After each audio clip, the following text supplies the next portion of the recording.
Tout commence au pays d'Azur, et la mission est achevée à 99%. Une fille ailée est projetée en arrière, atterrit gracieusement et dit que le bâtard n'est toujours pas là. À ce rythme, il n'allait pas gagner. Le chef de l'endroit, nommé en B, déclare que tous ceux qui sont là aujourd'hui seront anéantis. Personne ne survivrait à la rage et à la fureur de ces flammes. La fée est certaine que c'est fini, jusqu'à ce qu'un bouclier apparaisse devant elle. Le soigneur, Sedo, niveau 96, lui dit d'arrêter de l'appeler Nounou. La fille charge à nouveau, pensant qu'il suffit de tenir jusqu'à l'arrivée de cette personne. Elle a Ayan Hitomi, la troisième plus célèbre du classement, et elle est là pour asséner un bon coup au boss. Cependant, le monstre répond simplement que son effort est futile. Elle déchaîne son combo sur le bouclier. Regardez ça. Les dégâts s'accumulent, exactement comme dans le jeu. Mais apparemment, ça n'a servi à rien car elle est de nouveau projetée loin en arrière. À ce moment, elle appelle quelqu'un qui apparaît juste derrière le boss, lui disant qu'elle peut compter sur lui. Où ce coup a-t-il atterri? Il a touché un endroit assez particulier sur le boss. Puis il disparaît, disant qu'il est sûr d'avoir causé des dégâts considérables. Mais en une seconde, le boss est déjà devant eux, disant que leur vitesse ne se compare même pas à la sienne, et il leur envoie une attaque directe. Les deux alliés tombés appellent leurs camarades, et c'est là que quelque chose se brise. Une épée heurte celle du boss, et il sourit, disant qu'il est enfin arrivé. Le plus fort d'entre eux était maintenant parmi eux. Le blond s'excuse, disant que les forces restantes lui ont donné un peu de fil à retordre, mais il n'y a pas lieu de s'inquiéter. Lui, Kamohata Shizuya, était arrivé. Le gars est le joueur numéro 1 du classement, et aussitôt, le boss charge pour le frapper par derrière. Mais il réussit à se retourner juste à temps et à bloquer. Une bagarre générale éclate, les coups fusent, et il distribue des talonnades ici et là, mélangeant des compétences de gravité. Le combat fait rage, et Kamiyada dit qu'il va en finir en 3 secondes environ. Un lion doré apparaît dans le ciel, et on dirait qu'il assène un coup net à la tête du boss avec tout qui explose autour. Enfin, pas exactement la tête. Il s'avère qu'il a creusé un cratère en plein dans la poitrine du boss. Et c'est ainsi que la guilde Mapo Tofu avait vaincu le boss en un temps record. Le ciel s'éclaircit, et tout le monde est impressionné que le boss soit tombé en un seul coup. Le ninja, Nishi, souligne que sans son attaque furtive parfaitement synchronisée par derrière, ça n'aurait pas gagné. Pendant ce temps, le soigneur observe, pensant que ce n'est pas seulement les objets et la puissance brute que ce gars possède. Son jugement et sa compréhension du jeu sont d'un tout autre niveau. Cela a pu ressembler à une victoire facile, mais créer une ouverture comme ça n'est possible que pour quelqu'un qui comprend parfaitement le système. Pas étonnant qu'il soit surnommé le roi d'Azur. C'est là qu'une fenêtre apparaît pour Kamiyata. Il vient de compléter 100 succès sur 100 dans le jeu. Enfin, il a tout obtenu. Et en ce qui le concernait, le jeu était terminé. Mais soudain, un dernier succès apparaît, omission et omnipotence. Pour le débloquer, il faudrait qu'il soit le premier joueur, sur tous les serveurs, à tout accomplir avant tout le monde. Juste à ce moment-là, une autre fenêtre de jeu apparaît, annonçant à tous que les serveurs vont s'arrêter dans 5 secondes. Une fois qu'ils se reconnecteront, il y aura une nouvelle maintenance. 5 secondes, ce n'est pas beaucoup de temps pour assimiler ça, mais tout le monde semble excité de voir ce que sera cette nouvelle extension. Kamiyada, lui, se demande à quel point il aimerait revoir tout le monde. Mais 5 jours passent, et toujours pas de nouvelles du jeu. Le jeu le plus célèbre du monde, un engouement international, a disparu sans laisser de traces. Kamiyata est furieux car il a été déconnecté sans même savoir quelle était la vraie récompense pour avoir tout terminé. En ligne, tout le monde est contrarié, souhaitant le retour de son jeu préféré. Un train s'arrête à une certaine gare, et le protagoniste est assis là, un peu abattu, lisant les commentaires jusqu'à ce que quelqu'un lui dise de regarder cette déclaration de guerre. Il clique, et une streameuse dit avoir trouvé quelque chose d'important sur les serveurs Azur, quelque chose lié à la guilde Mapo Tofu. Apparemment, dans le classement des missions accomplies, ils ont atteint 101%, ce qui indique clairement une sorte de triche. Elle veut que le chef, Kamiyata Shizuya, explique exactement pourquoi cela s'est produit. Le protagoniste est à la fenêtre, lui aussi confus. Il suppose que cela pourrait avoir un rapport avec ses 100 succès, mais il n'en a aucune idée. Soudain, les gens dans le train commencent à demander « Qu'est-ce que c'est ?» Quand il regarde devant lui, un portail massif est apparu à l'intérieur du train. Oh, c'est le moment classique du point de vue du lecteur omniscient. Quelque chose commence à prendre forme devant, tandis que d'étranges motifs numériques apparaissent sur son corps. Le train freine brusquement, et tout le monde est projeté. En un instant, une entaille se produit et le sang gicle. Le protagoniste est toujours confus. Qu'est-ce qui se passe, bon sang? Du mur où l'entaille a frappé, un chevalier sort. Quoi, doucement, maître du jeu. C'est quoi le problème? Song Joon-woo n'a eu à affronter ce genre de choses qu'après 10 chapitres. Et ce n'est pas juste un. Il y a toute une escouade qui se déverse dans le train. Tout le monde court, mais les créatures sont déjà sur eux. Quelle chance les pauvres passagers ont-ils de s'échapper? Les épées sont plus grandes que leur corps. Oh non. Vont-ils tuer la jolie fille dans le train? Elle est coupée en deux.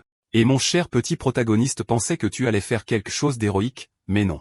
Tu restes juste là, les yeux écarquillés. Tu ferais mieux de te reprendre, parce que pendant que tu te demandes ce qui se passe, la créature est déjà en train de venir t'attaquer aussi. Il esquive seulement parce qu'il a déjà vu une technique comme ça. La créature est déjà en train de faire des pirouettes dans les airs. Il vient juste d'ouvrir le portail, calme-toi. Et le pire, c'est qu'il semble utiliser une technique similaire à celle qu'il utilisait lui-même. L'astuce pour l'esquiver est en fait de foncer et de se glisser en dessous. Le monstre le fixe, et il réalise que c'est exactement ce à quoi il s'attendait. Kamiyata Shizuya est niveau 1 sans aucune classe, mais il détient le titre d'omniscient et d'omnipotent. La créature devant lui est un commandant de niveau 35, et le mouvement qu'elle a utilisé était la taillade du lion. Sortant du territoire du ver, il se demande déjà quel est le chemin le plus court pour sortir d'ici. Il sait qu'il est probablement dans ce qui est connu dans le jeu comme le donjon des vers. Le problème, c'est que les bêtes l'ont ciblé. Alors, dès qu'il sort de cette chose, il est forcé de se remettre à courir. Mais notre gars n'a aucune chance. Comment est-il censé gagner à 1 contre 1 quand c'est niveau 1 contre 35 ? Pourtant, il dit qu'à ce moment-là, pour une raison quelconque, il a oublié qu'il était dans le monde réel. Son esprit n'a pas enregistré qu'une seule erreur pourrait lui coûter la vie. Au lieu de cela, il s'est retrouvé à vouloir saisir l'occasion. Il n'avait pas joué depuis un moment. Enfin, un moment signifie 5 jours, le pauvre accro. Le monstre est sur le point de frapper, mais il dit que c'est dommage pour la bête. C'est fini alors que le ver éclate et le dévore. Apparemment, il connaissait le moment exact où ce ver émergerait. Du moins, c'est ce qu'il semble. Il affirme qu'il a parié dessus, et ça a payé. Tout de suite, il sort son téléphone en se demandant ce qu'il en est de ses amis. Tout le monde parle d'alarme qui se déclenche, évidemment, mais sa batterie est à 8%. Et pour aggraver les choses, une autre escouade de créatures de niveau 30 se dirige déjà vers lui, il doit donc bouger vite. Au moins, ce jeu est assez généreux pour avoir le butin automatique. Les objets sont ramassés automatiquement. Le butin était une épée de niveau 25 avec des stats ridicules, et il dit qu'il n'y a aucun moyen qu'une chose aussi forte existe au début du jeu. Un message apparaît alors lui demandant s'il veut activer la poursuite de la haine. C'est une compétence que vous utilisez pour récupérer les objets qui vous ont été volés. Oh, il s'avère qu'il ne l'a pas activée. Le monstre l'a utilisée sur lui pour avoir volé son épée. Malgré tout, il équipe l'épée, et pendant une seconde, il pense avoir atteint le niveau 8. Peut-être que ses stats ont été réduites, ou peut-être est-ce à cause de ce titre omnipotent. Quoi qu'il en soit, dès qu'il manie l'épée, il débloque les compétences du commandant. Il active immédiatement le drapeau du courage, ce qui le fait courir plus vite et continuer d'accélérer, bien que cela brûle du mana. Le problème, c'est que son seul mouvement offensif est la taillade du lion qui peut être utilisée 3 fois de suite, mais ce n'est pas suffisant pour infliger de vrais dégâts. Puisqu'il ne peut pas les blesser, il décide de l'utiliser pour la mobilité à la place, sautant dans les escaliers. Mais ces créatures du jeu sont juste derrière lui. Ce jeu est vraiment difficile. Puis il simule un saut et se cache. En regardant l'épée, il sait que c'est la seule raison pour laquelle il est encore en vie. Ce qui est étrange, c'est qu'il a déjà vu cet objet dans le jeu, mais cette version est bien plus forte. L'inconvénient, c'est que la poursuite de la haine se déclenchera bientôt à nouveau, permettant au monstre de le traquer une fois de plus. Le train entier est maintenant envahi d'ombre, comme quelque chose tout droit sorti du monde de Sung Jinwoo. Il réalise que c'est faux. Même dans le jeu, ce n'était pas aussi difficile, mais ensuite il repère une pierre, le genre qui représentait les points de réapparition dans le jeu. Seulement maintenant, il semble que des monstres y réapparaissent à la place, ce qui est étrange car cela aurait dû être des joueurs. C'est là qu'il comprend. Les monstres ont des capacités humaines, lâchent des objets et réapparaissent. Apparemment, au lieu d'être un jeu où les humains chassent les monstres, c'est l'inverse, ce qui est terrible car cela signifie que les créatures peuvent continuer à apparaître à l'infini. Maintenant, il va voir ce qu'est la vie d'un monstre, tuant un joueur pour les regarder revenir des centaines de fois. Avec cela en tête, il décide qu'il ne peut pas rester immobile et mourir. Après tout, c'est lui qui a la meilleure chance ici. Personne ne connaît ce jeu mieux que lui. Même si l'ennemi est comme un joueur immortel et même s'il n'a qu'une seule vie, il va survivre. Déjà en train de descendre quelques volets d'escalier, il cherche le donjon des vers. Juste devant, il trouve le chemin vers une zone de rancée, parfaite pour le début du jeu. C'est parce qu'il connaît un moyen de s'enfoncer profondément dans ce donjon et de le terminer sans même avoir à affronter le boss. Le problème, c'est que si l'astuce qu'il utilisait dans le jeu ne fonctionne pas ici, il n'aura d'autre choix que de l'affronter de front, et ses chances de gagner étaient pratiquement nulles. Mais pire que d'affronter le boss, c'est de gérer cette meute de chevaliers qui le poursuit déjà à nouveau. Le jeu a vraiment basculé. Il est forcé de courir pour sa vie, de prendre ses distances avec eux, et seulement ensuite de commencer à farmer le donjon. Le problème, c'est que pendant cette évasion, un SM de verre a rejoint la poursuite. À ce rythme, ils vont le rattraper jusqu'à ce que, finalement, il repère une issue. Une fois de plus, il utilise cette taillade du lion pour sauter et plonger dans une petite ouverture. À l'intérieur, il trouve les larmes de Furov. Une seule goutte tombe, et il gagne plus 0,00 à ses statistiques. À ce moment-là, l'épreuve de Furov commence, et le pouvoir de la créature commence à s'infiltrer dans son corps. Tout comme dans le jeu, une goutte tombe toutes les 5 secondes, et en 100 secondes, vous obtenez un point de statistique. Si vous restez là pendant 3 jours entiers, vous pouvez gagner environ 50 points. C'est le genre de choses qui aurait du sens dans un jeu, rester immobile pendant 3 jours pendant que tout le monde monte de niveau. Franchement, avec des monstres aussi forts, tout le monde est probablement en train de mourir à la place. Bien sûr, des gens sont déjà en train d'être déchirés en deux. Shizuya commence à se demander ce que sont ses souvenirs. Un autre souvenir lui revient. Cette fois, celui de la première fille qui est morte dans le train. On dirait que son état mental est affaibli par quelque chose, encore une étrange différence entre le jeu et la réalité. Puis une voix étrange commence à appeler Shizuya. Ses amis sourient, jusqu'à ce que soudain, il se transforme en tas de cadavres tordus, lui disant qu'il est en retard.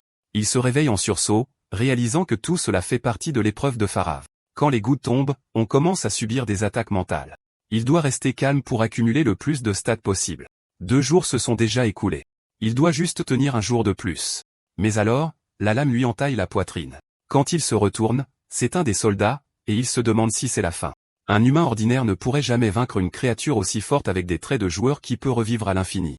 C'est peut-être le moment d'abandonner. L'humanité n'aurait aucune chance contre quelque chose comme ça. Mais non, c'est le joueur le plus fort. Même à un bas niveau, il ne va pas perdre contre des mobs de début de partie. Il pousse un cri, et bien sûr, il s'avère que c'est une attaque mentale. C'est là que Faref le reconnaît, et il ne fait plus qu'un avec l'espèce. Il se détend, remarquant que sa poitrine va parfaitement bien. Ce n'était qu'une illusion. Il semble qu'il ait accumulé tout ce qu'il pouvait ici, et il est temps de partir. Puisqu'il fait maintenant partie de leur espèce en théorie, les vers ne devraient pas l'attaquer.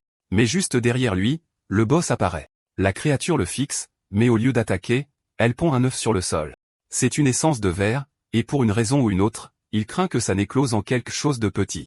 Parce que dernièrement, chaque fois qu'il y a un œuf, une de ces maudites petites filles en sort. Mais cette fois, ce n'est pas juste un œuf. C'est quelque chose qu'il peut manger pour restaurer sa santé. Dieu merci. Dès qu'il quitte le donjon, il voit que la plupart des créatures de haut niveau sont parties, ne laissant que des chevaliers de niveau 20. Il est maintenant niveau 25 après son temps à l'intérieur, et avec les stats supplémentaires et l'épée, il peut les gérer. Il commence par en couper 3 ou 4 en deux d'un coup de la frappe du lion. Un autre charge pour un coup de bouclier, mais il utilise cette compétence de sprint du drapeau pour s'éloigner en vitesse. Puis une flèche arrive en volant, mais il continue de brûler du mana pour maintenir la compétence et l'esquive sur le côté. Un extincteur explose à proximité, et il réalise que même à un niveau similaire, il ne peut pas rester trop longtemps dans cette zone. Ces créatures étaient infinies, et elles semblent même avoir un certain niveau d'organisation. Au milieu de ses pensées, l'une d'elles traverse le mur et apparaît au-dessus de lui. Et cette fois, ce n'est pas une illusion, elle lui porte un coup net à l'épaule. Il recule, réalisant qu'il avait baissé sa garde. C'est là qu'il remarque le monstre tenant une pierre de portail, encore un objet de type joueur utilisé. Avec ça, plusieurs alliés de la créature apparaissent à ses côtés. Le problème, c'est qu'il est blessé et n'a aucun moyen d'esquiver. Mais encore une fois, il est sauvé par le ver géant. Puisqu'il fait maintenant partie de l'espèce et qu'il est attaqué, les créatures réagissent pour le défendre. Il est reconnaissant, disant que c'était de justesse qu'il n'était pas mort cette fois. Au moins, il a toujours l'œuf qui peut restaurer sa santé. Puis il remarque que la pierre de portail est tombée au sol. Il dit au ver de manger l'objet et de se déplacer à grande vitesse. Il doit créer une diversion pour s'échapper, et les vers traversent les tunnels en déchiquetant les joueurs. Grâce au monstre qu'il tue, il atteint le niveau 17 et ramasse plus d'armes. Celles-ci, cependant, n'ont aucune restriction de classe, probablement à cause de son titre de pouvoir et d'omnipotence. Il sait que les créatures sont comme des joueurs et réagiront, alors il s'enfuit. En dehors de la ville, des panneaux d'évacuation sont partout, et tout le monde crie aux gens de fuir les créatures. Il y a une pauvre mère tenant un enfant pendant qu'un chevalier et une autre bête font tourner une énorme boule sur son dos. Et, bien sûr, les citoyens respectables en profitent pour piller dans le chaos. Pendant ce temps, dans un restaurant, il y a une fille avec des écouteurs qui chante pour elle-même. Alors que d'autres volent, elle va en fait payer honnêtement. Je ne suis pas sûr qu'elle soit très consciente car elle se promène dans la rue, son téléphone en l'air, se plaignant d'un mauvais signal. Et, monstre par ici. Il y a une folle qui agite ses écouteurs. Soudain, quelqu'un lui attrape le bras, arrache les écouteurs, la plaque contre le mur et lui dit de se taire. Un monstre passe, et ce n'est qu'alors qu'elle réalise qu'un carnage complet se déroule dans la ville. Mais un assassin de l'ombre, niveau 25, les remarque et se précipite vers les deux. Le gars à capuche essaie de jouer les héros, mais la créature fait un triple saut pour réduire la distance. Il lui tend la main vers le cou, et il dit à la fille de faire attention. Quand elle se retourne, le gars a bloqué l'attaque. C'est lui, Shizuya en personne, qui assène une estocade sur le bras de la créature. Le monstre recule et tire, l'obligeant à dévier. Ces ennemis sont vraiment tenaces. Ce n'est pas facile de les combattre. Même Shizuya, un joueur de haut niveau, ne peut pas empêcher la créature de s'accroupir pour esquiver sa coupe. Pendant ce temps, la maudite reine de TikTok est occupée à filmer une vidéo. Il lui dit d'arrêter de faire l'idiote, la tire et dit qu'ils doivent profiter de l'occasion pour s'échapper. Il continue de la gronder, lui disant qu'elle est idiote et qu'elle doit comprendre la situation dans laquelle il se trouve. Mais elle dit qu'ils ne l'attaqueront pas de toute façon. Il est un peu déstabilisé, et elle dit que ce n'est rien, pas du tout suspect. Puis elle lui demande à propos de son tatouage, et il lui dit que beaucoup de choses se sont passées. Quand il a ramassé une arme de ces créatures, il a obtenu le même pouvoir qu'elle. Maintenant, il essaie de comprendre pourquoi il l'a reçue. Quelque temps plus tard, dans une autre partie de la ville, ils gravissent une montagne. Toujours pas sûr pourquoi il a sauvé cette girl, mais voyons voir. Elle est impressionnée qu'ils connaissent tout le chemin, mais en fait, la ville ressemble étrangement à la carte de départ du jeu. Ça veut sûrement dire que le jeu a été calqué sur la réalité. Elle lui demande pourquoi il va dans un endroit si abandonné, et il lui dit d'arrêter de le suivre. Deux marginaux, il l'a traîné pour la sauver. Maintenant, elle le suit et ils se disputent. Elle lui dit de l'appeler par son nom, Kokomona Chijo, et qu'elle le suit parce que ça a l'air amusant. Mais à ce moment précis, son pied traverse une barrière, et il découvre une grotte cachée. À l'intérieur, elle veut savoir ce qui se passe. L'air est étrange, mais il lui dit de se taire. Au fond du tunnel, il y a un amas de lumière, presque comme des étoiles. Non. En y regardant de plus près, ce sont des tirs. Oh, d'accord. Il ne lui tire pas dessus. Il tire sur les monstres devant, tous avec de lourds boucliers et des soigneurs à l'arrière. En fait, c'est une partie de chasse. Mais cette fois, les chasseurs sont des monstres, et derrière eux se trouve notre héros, soulagé car ses ennemis ne sont que niveau 18 et ne semblent pas très expérimentés. Comme ils sont distraits, il pourrait peut-être les éliminer. Il avance, et Ishijo lui dit de faire attention. Les chasseurs, le prenant pour un monstre, ouvrent immédiatement le feu dans sa direction, mais il utilise son bond de lion, atterrit derrière eux et lacère le soigneur. Le tank et un autre devant se retournent instantanément vers lui. Le porteur de bouclier essaie de frapper, mais il esquive d'un bond. Ça laisse le soigneur exposé, et ils se font fauchères. Les monstres se tournent les uns vers les autres, levant une barrière, seulement pour qu'elle soit détruite aussitôt. Mais quand elle tombe, les humains ne peuvent plus voir les créatures. Shizuya intervient, disant que les monstres ont battu en retraite et qu'il n'y a pas besoin de gaspiller plus de balles. Vraiment? Pourquoi les avoir laissés fuir? Le but en venant ici n'était pas de les tuer. De nulle part, la femme qu'il vient de sauver pointe une arme sur lui. Ichiro intervient, lui disant de ne pas tirer, affirmant qu'elle est certaine qu'il est humain et qu'il l'a sauvé. Les soldats se regardent et disent qu'ils en parleront plus à l'intérieur. Plus profondément dans la grotte, il y a tout un groupe de personnes allongées, épuisées. La seule qui a l'air joyeuse est une Shijo, clairement suspecte. Les soldats expliquent qu'ils étaient en mission mais ont été pourchassés par des monstres et se sont retrouvés piégés ici. Le protagoniste dit que c'est fou d'essayer de protéger autant de monde. C'est impossible. La femme répond que ce n'est pas comme si elle pouvait tuer tous les monstres non plus. Ils ne le laisseront pas partir. C'est parce que c'est un de ces donjons de débutants que tu es obligé de terminer. Tu ne peux pas sortir tant que tu ne l'as pas vidé. Le boss ici est une paire de jumeaux de niveau 15. Rien de trop effrayant à première vue. Le problème, c'est que l'homme est incroyablement résistant, et la femme est extrêmement précise dans ses tirs. En entendant cela, le protagoniste a mal à la tête en commençant enfin à comprendre. Tout du jeu s'est déversé dans la réalité, et maintenant les rôles sont inversés. Les monstres sont les joueurs, et au nom de la justice, ils sont là pour anéantir l'humanité. Ce qu'il ne comprend pas, c'est pourquoi un tel jeu tordu a lieu en premier lieu. Les soldats ont posé des canettes de soda au sol pour détecter l'approche des monstres. Quand une créature marche dessus, ils savent qu'elle arrive. L'excentrique Shijo dit qu'elle va vérifier pendant que les soldats commencent à évacuer tout le monde. Elle jette un œil derrière un rocher et en voit 5 approcher, et le pire, c'est qu'ils sont toujours si bien organisés. Le protagoniste dit que maintenant les civils sont évacués. Il est temps de s'en occuper. Les ennemis sont de niveau 20 à 25. L'archer tire une flèche au plafond, qui sert de source de lumière. Le protagoniste fonce, disant qu'il a seulement besoin de soutien pendant qu'il s'occupe de ceux à l'arrière. Il se dirige vers le porteur de bouclier, mais le mage a l'air étrange devant conjure 3 boules de feu et lance explosion après explosion, le forçant à esquiver. Il arrive juste devant le bouclier et utilise cette technique de saut à nouveau pour atterrir derrière eux. Les soldats continuent de tirer pendant qu'ils tranchent la première cible. Pour un joueur expérimenté comme lui, ces créatures, avec seulement des compétences de base, sont des proies faciles. L'archer tire une flèche qui semble facile à esquiver jusqu'à ce qu'elle courbe en plein vol, révélant que c'était un tir de précision. De tout le groupe, l'archer semble être le seul avec une réelle expérience. Mais alors, avec une explosion soudaine à l'intérieur de la grotte, tout devient chaotique. Les soldats continuent de tirer, lui demandant s'il va bien. Il dit qu'il va bien, mais il commence à remarquer quelque chose d'inquiétant. Les monstres semblent s'améliorer au fur et à mesure que le combat avance. Il frappe le mage à nouveau et arrive à l'évidence. Comme les joueurs, ils évoluent parce qu'ils peuvent apprendre. Pour aggraver les choses, le mage qu'il essaie de tuer est instantanément soigné par la femme à l'arrière. Même quand c'est un monstre, le soigneur est une femme. Le stéréotype perdure. Shizuya veut réduire l'écart, mais leur formation est solide, avec l'archer protégeant toujours le soigneur. La seule façon de passer serait si les soldats lui donnaient une ouverture. Mais en pleine réflexion, le tank le frappe d'un coup de bouclier, le projetant contre le mur. Si le joueur numéro 1 a tant de mal, le reste du monde a probablement déjà été anéanti.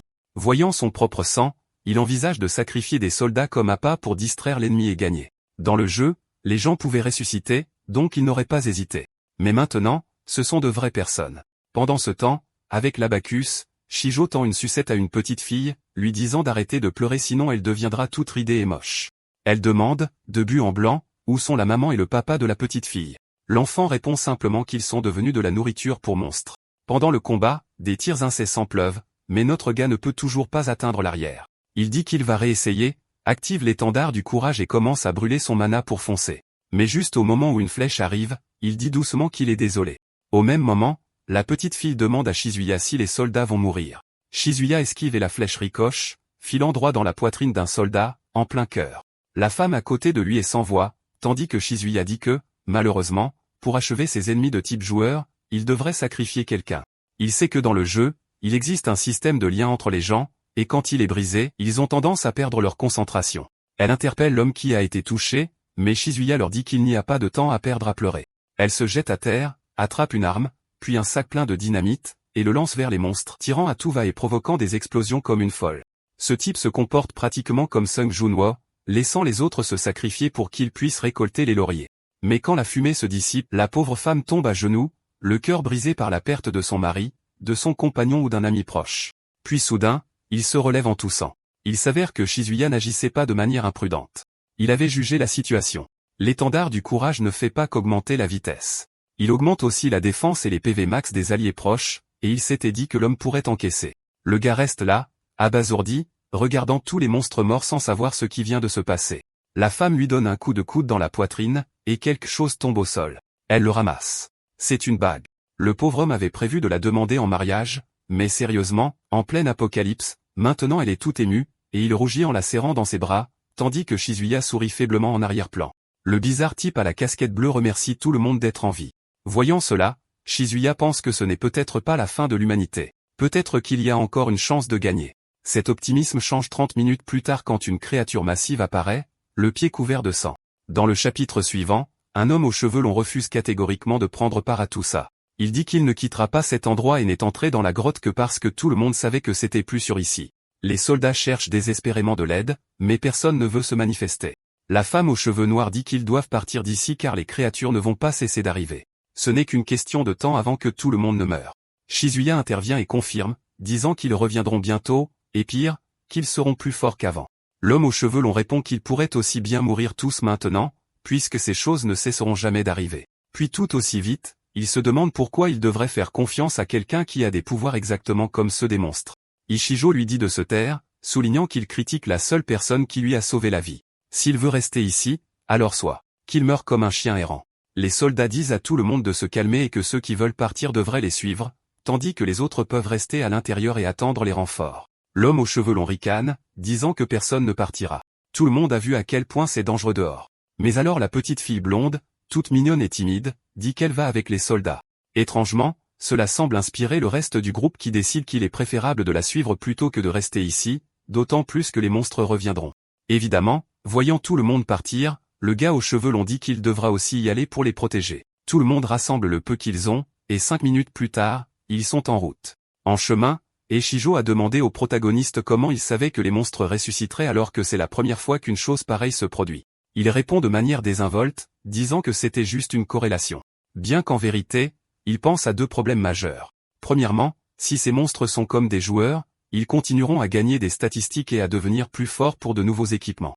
Deuxièmement, et pire encore, ils ressusciteront à l'infini tant qu'il ne trouvera pas un moyen de l'arrêter.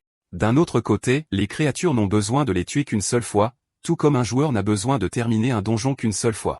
En théorie, c'est un système conçu pour s'assurer qu'ils n'auront jamais une réelle chance de gagner. Un soldat remarque alors que Shizuya est étrangement calme. Ce serait normal s'il était soldat aussi, mais ce n'est pas le cas. Même ce soldat qui s'est entraîné d'innombrables fois a les mains qui tremblent car il est complètement épuisé physiquement et mentalement. Le protagoniste demande, pourquoi vous donnez-vous autant de mal? Eh bien, parce que s'il ne le fait pas, il mourra. Quelle autre raison y a-t-il? Shizuya lui dit qu'il devrait abandonner tout le monde. Ses chances de survivre juste avec cette femme seraient bien plus élevées qu'en essayant de protéger toutes ces personnes. Le soldat est d'accord, mais dit qu'il n'a aucune intention de le faire. Soudain, il tombe sur l'emblème national là où se trouvait l'ancien. Ils sont sûrs que quelque chose approche. Le soldat dit à Shizukiya que si ça se résume à eux deux, il devrait prendre la fille et courir. En entendant cela, Ichijo s'interroge sur Kotana, la fille blonde de tout à l'heure. L'homme explique qu'elle est maintenant toujours avec Akina. Aussi dur qu'Akina soit en tant qu'officier, elle ne peut pas résister à la petite fille. Apparemment, Akina avait une maladie quand elle était plus jeune qui l'a rendue incapable d'avoir des enfants. Et juste comme ça, l'histoire prend un virage émotionnel à 360 degrés. Mais sa discussion sincère est soudainement interrompue par une flèche venue de nulle part. Shizuya est sur le point de dire à tout le monde de faire attention quand du sang éclabousse son visage. Tout le monde se retourne, et ils se figent tous. La fille blonde a été frappée en pleine poitrine. Elle s'effondre au sol, sans vie. La femme qui est plus proche crie Kotana et essaie de se précipiter en avant. Tous les autres courent après elle, lui disant de se calmer. Ils se souviennent tous que l'archer ennemi était assez habile pour ne pas manquer sa cible et toucher accidentellement un enfant, donc le tir devait avoir un autre but. La soldate tire un coup dans le dos de l'archer, criant qu'elle va tuer le salaud qui a assassiné l'enfant. Un autre homme essaie de l'éloigner, et Shizuya leur crie de partir. Mais à cet instant, ils sont écrasés. Shizuya se demande comment il a pu oublier ça. Les golems de pierre étaient autrefois les alliés de la faction du joueur dans ce monde. En théorie, ils servaient de gardiens aux entrées des donjons, empêchant les ennemis de s'échapper. Mais maintenant qu'ils ne sont plus du côté du joueur, ces choses sont devenues leurs ennemis. Et puis le golem lève le pied, et les gens en dessous sont réduits en bouillie. Un des monstres s'approche, absorbe ce qui reste et reçoit même le titre de conquérant de la caverne cachée. Shizuya n'arrive pas à croire que ces salauds obtiennent des récompenses de donjon pour les avoir tués. Pour ces monstres, les humains ne sont que des créatures sans nom. Ils pensent probablement que toute la haine, les émotions et tout ce que les humains ressentent n'est qu'un scénario de jeu. Puisque c'est comme ça, Shizuya active l'omnipotence et l'omniscience. Le système l'avertit qu'il sera désormais chassé par 2 joueurs pendant 7 jours. Il continue d'activer de plus en plus de capacités, et maintenant ce sont 4 joueurs qui le poursuivront. Il commence à détecter le butin éparpillé ainsi que des compétences défensives de la classe gardien. L'archer ennemi semble sur le point d'agir, mais la seconde suivante, Shizuya lance une boule de feu. Puisqu'il porte l'équipement de plusieurs classes, il peut apparemment aussi utiliser la magie, et l'archer est coupé en 2. Shizuya exige de savoir si ce salaud comprend les sentiments de ceux qui ont été laissés derrière. Il continue de scanner et recueille un flot de souvenirs ainsi que les objets des 2 personnes écrasées plus tôt. Tout semble être absorbé. Alors que les autres quittent la caverne, quelqu'un demande ce qu'était cette chose, faisant évidemment référence au golem géant. Puis l'anneau d'avant apparaît dans la main de Shizuya. Il dit qu'il continuera la volonté d'Akina et Takuto. Quelle que soit leur mission, il s'en chargera lui-même. En regardant les golems attaquer, il note que le monstre est de niveau 40 et à 50% de réduction de dégâts. Son intelligence est faible, mais il est violemment agressif, et chargé de front serait un suicide. Il esquive une de ses attaques et active le tir rapide, déchargeant un barrage en pleine face. Mais quand la fumée se dissipe, la chose est complètement indemne, et elle lui tire un laser. Il esquive à nouveau, mais le golem continue de déchaîner des attaques partout. Puisque Shizuya a tué ses joueurs ennemis plus tôt, il peut maintenant invoquer son bouclier, mais ça n'aide pas beaucoup. Il est brisé instantanément, et il est projeté en l'air. Ichijo lui crie d'être prudent pendant qu'il se demande pourquoi l'évacuation prend si longtemps. Pour aggraver les choses, le golem prépare un coup écrasant, et il n'a pas le temps de guérir ou d'esquiver. Ichijo s'avance, crie à tout le monde de reculer, puis trébuche et tombe à plat. Mais au lieu d'attaquer, le golem s'arrête soudainement et se détourne. Shizuya ne comprend pas pourquoi. Normalement, ces monstres ne font que protéger les joueurs. Quoi qu'il en soit, il ne peut pas se reposer, il se soigne en disant qu'il doit protéger les Adécus. Il saute sur la main du golem et commence à grimper le long de son bras. Même les créatures les plus fortes doivent avoir une faiblesse. Une fois sur son dos, il frappe au milieu de sa colonne vertébrale. Le golem lui balance une main massive, mais il roule, fait un pas, et qu'est-ce que c'est? La lumière jaillit de partout, et le monstre devient fou. Un instant, on dirait que Shizuya l'a fait exploser, mais non, c'est une compétence qui balaie toute la forêt de loin. En parlant de loin, un chevalier observe tout ça se dérouler. Et on verra ce qui se passe ensuite? Non. Nous sommes soudain dans un hélicoptère, quelqu'un rapportant que ça fait 72 heures que l'invasion des ombres a commencé. Un soldat marche sur une créature et dit qu'elle est déjà morte. Un autre se couvre le visage, suggérant que c'était peut-être une autodestruction ennemie. Mais la fille avec l'énorme marteau dit que c'est impossible. Personne ne pousserait ces monstres aussi loin à part ces deux-là. L'homme aux cheveux verts commence à dire quelque chose, mais il jette un coup d'œil en arrière, sentant une présence. Un chevalier imposant approche. La femme semble intriguée, disant que c'est toujours excitant de voir un monstre d'élite. Il a l'air fort, un bon divertissement, c'est sûr. Son compagnon s'excuse auprès de la créature, disant qu'une fois que Satsuki s'excite, c'est dur de l'arrêter. Elle le laisse déjà avec un coup de hache juste au moment où une flèche est tirée. Le monstre réagit instantanément, et l'instant d'après, elle est au sol, tandis que sa lame est pressée contre le cou de son compagnon.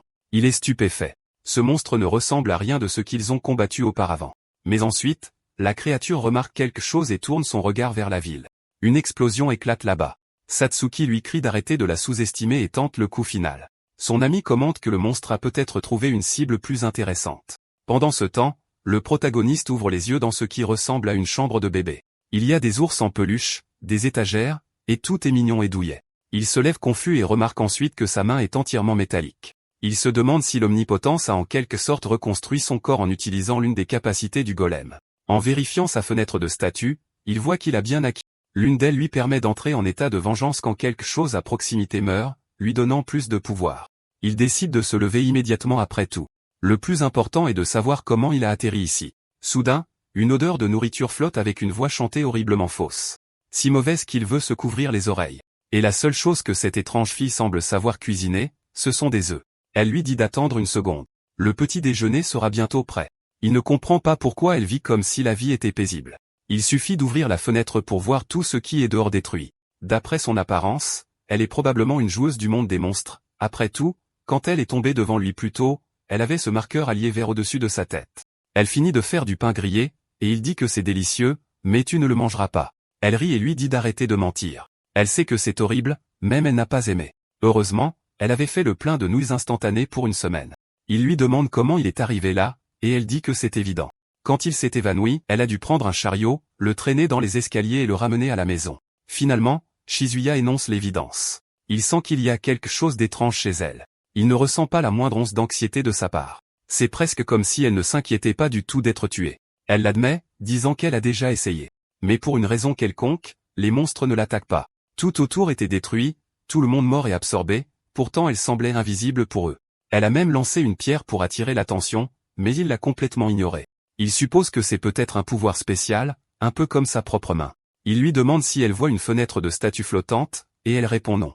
Alors, de nulle part, il décide de tout révéler, sortant ses armes et expliquant que ses pouvoirs sont liés à un jeu appelé Azurland. Il lui donne une brève explication du jeu, mais elle dit qu'elle n'y comprend rien. Ce qu'elle sait, c'est que sa capacité est incroyable puisqu'il est très peu probable qu'elle meure. Shizuya ignore cette réponse, pensant plutôt au vrai problème. L'humanité n'a presque aucune chance de survivre. Il dit qu'il devra se rendre à la ville de Rinke puis à un endroit appelé Keijo. Il y a des alliés importants là-bas et il doit assurer leur sécurité. Elle le regarde et dit que dans ce cas, elle l'accompagnera. Il dit que c'est une bonne idée si elle reste seule, ses chances de survie seront bien plus élevées qu'avec lui. Mais elle s'effondre sur la table, disant « Oui, elle peut tout faire. » Mais en même temps, elle ne sait pas ce qu'elle veut vraiment faire. D'ailleurs, il n'a pas l'air du genre à mourir facilement. Au milieu de toute cette tension, ils entendent soudain un son étrange venant de la porte, comme si quelqu'un dehors essayait de forcer la serrure. Au lieu de se préparer à se battre, l'étourdi se dirige vers la chambre comme s'ils allaient jouer à cache-cache. Shizuya prend le lait, se bande le bras et va ouvrir la porte, pour trouver 3 personnes là. Il demande qui ils sont. L'homme à la casquette s'excuse, disant qu'il ne savait pas que quelqu'un était à l'intérieur. Shizuya lui dit que c'est bon. Il comprend qu'ils essaient probablement juste de survivre, mais il est évident que le gars cache une petite arme derrière son dos. Alors la blonde s'avance, disant qu'ils fuyaient les monstres et ont enfin trouvé quelqu'un. Ils ont besoin d'aide. Il pleut dehors, et il y a des créatures partout. Shizuya, d'un ton confiant, leur dit de ne pas hésiter et de se sentir chez eux. Il demande s'ils peuvent entrer, et il dit qu'il va leur apporter des boissons. De la chambre, Ichijo entend l'un d'eux dire qu'ils vont aux toilettes. Dès que Shizuya sert les boissons, la blonde commande son bras. Shizuya explique qu'il est tombé en fuyant les monstres et qu'il est en mauvais état, surtout dans un monde pareil. L'homme à la casquette remarque que ça doit être difficile de vivre seul, surtout avec autant de provisions. Shizuya dit qu'il est prévoyant. Il n'aurait jamais cru qu'acheter autant de ramen instantané serait si utile. Puis il demande quel est leur plan dans ce monde fou. L'homme à la casquette dit qu'il cherche un endroit sûr, plein de provisions, exactement comme la maison de Shizuya. Shizuya répond que malheureusement, 4 personnes dans cette petite pièce seraient bien trop à l'étroit. L'homme est d'accord et dit alors qu'une personne de moins rendrait la chose parfaite. C'est là qu'il réalise qu'il a fait une erreur. Le bras de Shizuya se transforme et le morceau d'acier devant lui est déchiré comme du papier. Un autre d'entre eux essaie de sortir une arme, mais Ichijo lui donne un coup de pied rapide. Un autre essaie d'attaquer Shizuya par derrière, mais reçoit une lame dans le cou, le laissant haletant. Ce salaud de blonde a même le culot de demander si Shizuya les a laissés entrer juste pour tendre une embuscade. Shizuya dit simplement qu'ils n'ont pas eu de chance, et qu'il est un monstre maintenant. Il écrase la vraie arme de l'homme et lui dit que, malheureusement, ils devront payer le prix d'être venus ici. Mais alors, quelqu'un lui ordonne d'arrêter. Quand il se retourne, c'est évident. La menace est insignifiante. Maintenant, il y a un couteau sur la gorge d'Ichijo, et l'autre agresseur prévient que s'il bouge, elle meurt. Shizuya réalise qu'il était stupide de penser qu'elle serait en sécurité juste parce que les monstres ne l'attaquent pas. Cela lui a fait oublier la créature la plus dangereuse lorsque le monde s'effondre. Le monstre, c'est l'humain. Alors qu'il se tenait là, dégageant une intention meurtrière, la femme qui tenait Ichijo tremblait. Ils avaient entendu des bruits ici et pensaient trouver quelque chose de précieux, ne s'attendant jamais à tomber sur quelqu'un avec un bras transformé. Shizuya décide de faire semblant de négocier pour l'instant, suggérant d'échanger les otages. L'une refuse, disant qu'ils prendront l'otage et 3 boîtes de provisions.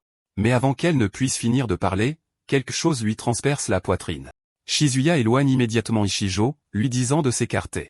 Au début, cela ressemble à une attaque parfaitement calculée de sa part, mais non.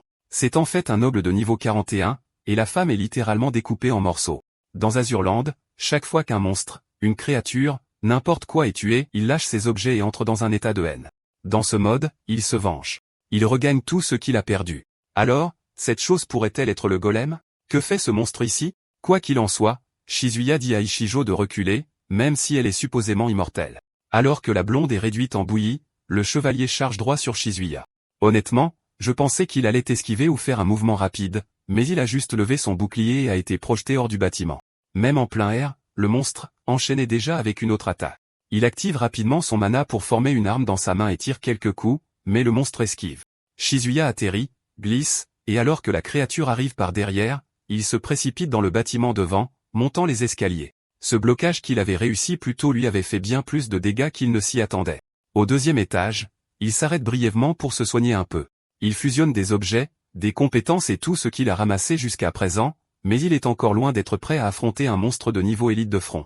La créature commence à monter les escaliers, son corps entouré d'une lourde aura. Shizuya tire de nouveau, activant son arme, mais le monstre ignore complètement les tirs et continue de monter à un rythme régulier, puis un tir précis arrive. Quand le monstre se déplace pour se défendre, Shizuya apparaît derrière et porte un coup net, mais rien ne se passe. Il se fait presque prendre dans la contre-attaque, mais au moins il est bon pour esquiver et s'échapper. Il recule, tirant en se retirant. Il exploite quelque chose du jeu. Les cartes sont toutes conçues en logique 2D, ce qui signifie que s'il est à un étage supérieur, le monstre ne sait jamais s'il est au-dessus ou en dessous. Il sait juste qu'il est proche. Le monstre continue de monter jusqu'à ce qu'il marche dans une flaque d'essence. Shizuya apparaît de nouveau et lance une boule de feu. Il faut lui rendre ça, il essaie tout ce qu'il peut. 3 étages partent en flammes à cause de l'explosion, et il continue de tirer. Mais même après tout ça, le monstre continue d'avancer calmement. C'est parce qu'il est soutenu par une capacité de soin. Dehors, son partenaire le soutient. Shizuya continue de grimper et de tirer. Au moins, ce monstre est lent comme une tortue. Il réalise que le jour où il a survécu au combat dans le train était pure chance, grâce à sa connaissance des compétences de l'ennemi. Il s'était surestimé, pensant pouvoir affronter cette chose directement. Puis, il remarque des éclairs dans le ciel et semble avoir une idée. Il court vers une porte tandis que dehors, Ichijo tient un petit couteau, pensant clairement qu'elle peut aider d'une manière ou d'une autre. D'après le bruit à l'intérieur du bâtiment, elle sait que Shizuya est là. C'est là qu'elle aperçoit un étrange monstre à proximité avec de l'énergie verte qui s'en échappe. Elle suppose qu'il pourrait influencer le combat d'une manière ou d'une autre. Mais que peut-elle faire? Elle voit une voiture garée près d'elle, saute dedans, serre le volant, change de vitesse, fixe la cible des yeux et accélère à fond. Puisque la petite créature est techniquement un joueur, en théorie, elle est sur le point d'être envoyée dans un autre monde. Pendant ce temps, sur le toit, Shizuya tient bon, attendant le boss qui apparaît, maintenant avec un buff encore plus grand. Il soupire en disant que, malheureusement, il est encerclé. Le boss charge. Shizuya l'appelle, disant qu'il est prêt, mais étrangement, quelque chose d'autre semble viser le monstre et lui aussi. Zut. C'est une autre créature qui vise avec un arc. Puis finalement, un autre joueur apparaît. C'est Satsuki, demandant qui diable l'archer pense viser avant de fracasser son arme sur sa tête. L'arc s'envole, mais la créature va toujours bien. Ces monstres peuvent encaisser des quantités absurdes de dégâts. Satsuki le défie en duel. S'il pouvait prendre le premier coup, il devrait prendre le second. Mais le monstre esquive et saute du bâtiment, tirant des grappins pour se balancer vers un autre, réalisant une évasion digne de Batman. Elle le maudit, disant qu'il n'a aucun esprit combatif, et se plaint d'être jalouse de la bataille bien plus cool qui se déroule dans l'autre bâtiment. Ce combat est clairement à sens unique. Shizuya esquive principalement et essaie de porter des coups occasionnels. Oh, j'ai parlé trop vite. Il parvient à le poignarder, mais, bien sûr, il est guéri instantanément. Tout cela grâce à une compétence surpuissante appelée le souffle de Sing. Elle crée une connexion entre le lanceur et la cible, et tant que ce lien n'est pas brisé, le monstre ne peut pas être tué. Et sans un instant de répit, le monstre l'attaque de nouveau. Shizuya sait que tant que le guérisseur est debout, il n'y a aucun moyen de gagner. Mais juste au moment où la créature est sur le point de porter un coup descendant, il remarque que la connexion semble avoir été rompue. En regardant en bas, il voit le prêtre affalé. Quelqu'un l'avait percuté avec une voiture. C'était Ishiju, qui se grattait la tête après avoir complètement désorienté le monstre. Encore mieux, elle a réalisé que la créature n'avait aucun intérêt à l'attaquer. Si c'est le cas, elle va de nouveau appuyer sur l'accélérateur. Mais à ce moment-là, une flèche file à côté d'elle et s'enfonce dans la poitrine du monstre. Quand elle regarde en arrière, c'est ce chasseur de tout à l'heure, impressionné qu'une civile ait décidé de se battre. Malgré tout, il la prévient de ne pas trop s'impliquer, sinon elle finira morte. Pendant ce temps, au dernier étage, le protagoniste recule, esquive une autre attaque, mais le monstre ne lâche rien. Il bondit de nouveau, le forçant à avancer pour éviter l'attaque du lion. Cet adversaire n'est pas stupide, cependant. Il tente la même manœuvre qu'il a utilisée plus tôt, seulement pour recevoir un coup écrasant à la colonne vertébrale, trébuchant lourdement. Il manque de tomber complètement du toit. Même s'il a déjà réalisé à quelle vitesse ces choses s'adaptent, cela le choque toujours. Contrairement à un jeu où rien ne change, plus l'humanité mettra de temps à achever ses ennemis, plus ils seront difficiles à vaincre. Voici le monstre pour une autre attaque, mais Shizuya dit qu'il sait qu'il y a une chance de gagner. À ce moment-là, la foudre frappe enfin le sommet du bâtiment, touchant la créature de plein fouet et la laissant fumante. Le noble est paralysé et au bord de la mort. Son épée tombe au sol alors qu'il s'effondre face contre terre sur l'asphalte. Shizuya fait remarquer que c'est dommage que la créature ne comprenne pas comment les règles du jeu fonctionnent. Cette fois, il a perdu à cause des règles du monde, des règles qu'il ne connaissait pas. A-t-il utilisé une technique secrète ou une capacité de jeu spéciale? Non. C'était de la pure science. Le métal, au point le plus élevé de la ville, avait attiré la foudre. Il s'avance et admet que ce n'était pas un plan génial. Il a juste eu de la chance que l'ennemi soit en métal, que le bâtiment soit le plus haut du coin et qu'il pleuve. Mais la vie d'un joueur, c'est comme ça. Tu prends les risques et tu récoltes les récompenses. Une épée à travers les côtes en vient à bout. Le noble de niveau 41 est mort, et contrairement aux autres, son corps ne disparaît étrangement pas. La scène passe à quelqu'un qui demande si ce n'est pas déjà suffisant. Des fissures commencent à apparaître et elle dit à quiconque se cache de sortir s'il est si désireux de tuer des humains. Le mur explose. C'est Satsuki qui traque sa cible, en lui criant d'arrêter de courir. Mais à ce moment-là, une flèche arrive droit sur son visage, et elle l'esquive de justesse. Elle lui crie d'arrêter avec les pièges. L'archer bat déjà en retraite, préparant son prochain coup. Puis elle reçoit un appel de l'homme aux cheveux verts. Il dit que la créature avec qui il était bat étrangement en retraite, comme si elle recevait un ordre. De plus, leur chef vient de lui ordonner de regrouper tout le monde. Il voudrait tuer cette créature, mais les ordres sont absolus. Ishizo remarque que ces gens utilisent une sorte de pouvoir spécial, mais très différent de celui de Suzy. Et à la façon dont ils parlent, on dirait qu'ils ont une équipe ou une organisation. Mais le plus important maintenant, c'est de savoir comment va le protagoniste. Elle se dirige vers l'entrée du bâtiment tandis qu'un étrange oiseau rouge l'observe. Le chapitre suivant s'ouvre sur une mise à jour. 102 heures se sont écoulées depuis le début de l'invasion des ombres. Des hélicoptères s'approchent pour une mission de sauvetage, mais on leur a déjà dit qu'ils ne pourraient pas sauver tout le monde. Un des soldats repère un mouvement au sommet d'un bâtiment et s'approche. Quand ils atterrissent, il est là, notre gars et sa compagne épuisés. Ichijo arrive pleine d'énergie, mais le soldat remarque qu'ils ne sont pas l'homme et la femme qu'il attendait. Le protagoniste dit qu'il sait que le gars cherche Okamoto Takuto et Kumoto Akina. Je survole pour comprendre de quoi il s'agit, mais je suppose que ce sera révélé plus tard. Il explique que ces deux-là étaient allés secourir des réfugiés et avaient combattu à ses côtés. Il a obtenu cette information via un message radio. Le pilote hoche la tête en disant que depuis hier, il n'y a pas eu une seule bonne nouvelle. Ils doivent déposer les deux quelque part en sécurité bientôt car il y a une mission à gérer à proximité. Shizuya demande quelle mission, et l'homme dit que ce n'est pas classifié, donc il peut lui dire. Comme Shizuya le suspecte probablement, la ville de Keju est en première ligne dans la guerre contre les ombres. Shizuya trouve étrange que ce type appelle les monstres des ombres, ce qui est exactement le nom qu'ils ont dans son système. Peut-être que quelqu'un d'autre a accès au même genre d'informations. Immédiatement, il avait demandé à l'homme de l'emmener aussi à Keju. Le gars le prévient que c'est extrêmement dangereux, mais Shizuya le regarde fixement et dit qu'il peut aider. L'homme accepte mais veut savoir ce que Shizuya compte faire là-bas. Shizuya explique qu'il a des amis importants à sauver dans la ville, et qu'en plus, il peut se débrouiller. L'homme accepte l'accord. Plus tard, Ichijo demande si ses amis sont vraiment si importants pour qu'il risque sa vie en première ligne. Il doit y avoir une fille impliquée. Il admet que oui. Elle vit à Keju, et le reste de ses amis y sont probablement aussi allés. Ishijo dit qu'elle est jalouse. Elle aimerait avoir autant d'amis que lui. Puis elle dit qu'elle a sommeil et demande à lui emprunter son épaule pour une sieste. Au moment où il ferme les yeux pour se détendre, il se réveille soudainement en sursaut. Le pilote prévient qu'ils approchent de leur destination, mais qu'ils sont sous le feu ennemi. Shizuya regarde par la fenêtre et voit des missiles pilonner la ville de toutes parts, mais étrangement, aucun monstre en vue. Au sol, une escouade de soldats et de chars tirent-camp, de nulle part, un cercle magique apparaît sous eux, et ils sont empalés par-dessous. Suzy repère des monstres, agissant exactement comme des joueurs, positionnés sur un toit. Des missiles sont lancés, le bâtiment explose, et l'élimination de la cible est confirmée. Mais alors un dragon massif tout droit sorti de Yugeio attaque leur hélicoptère, provoquant une explosion. La scène passe à une main géante sur un échiquier, déplaçant une pièce pour en capturer une autre, puis déplaçant une tour. Au même moment dans la ville, un géant de la taille d'un titan charge, rugissant et détruisant tout sur son passage. Observant tout cela, Shizuya dit qu'il y a une autre raison pour laquelle il est venu ici, quelque chose qu'il n'a dit à personne. Un azur de cette ville était l'endroit où se trouvait la première forteresse que les joueurs devaient abattre. La bataille principale aurait lieu à la grande tour. Les hélicoptères sont mis en pièces, mais un soldat leur crie de ne pas sous-estimer les humains. Ils ont de l'armement lourd. Ils tirent mais ratent tous les coups, se plaignant que le radar de ciblage ne fonctionne pas. Shizuya lui dit que l'ennemi doit avoir une sorte de barrière. Ils devront viser manuellement. Malheureusement, bien que les armes humaines soient puissantes, elles dépendent toutes de la technologie, donc toute interférence les rend inutiles. Il interpelle Ishiju, disant qu'il n'y a pas le temps d'expliquer et lui dit de siffler. Je ne sais pas si c'est la traduction exacte ou si le texte était erroné, mais dès qu'elle dit qu'elle comprend, elle est poussée hors de l'hélicoptère.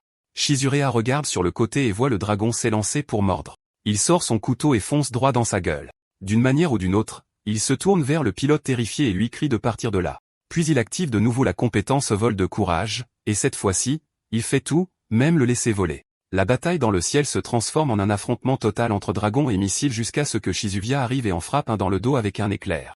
Il savait que ce serait difficile de renverser le cours de la bataille seul, mais il devait atteindre le sol.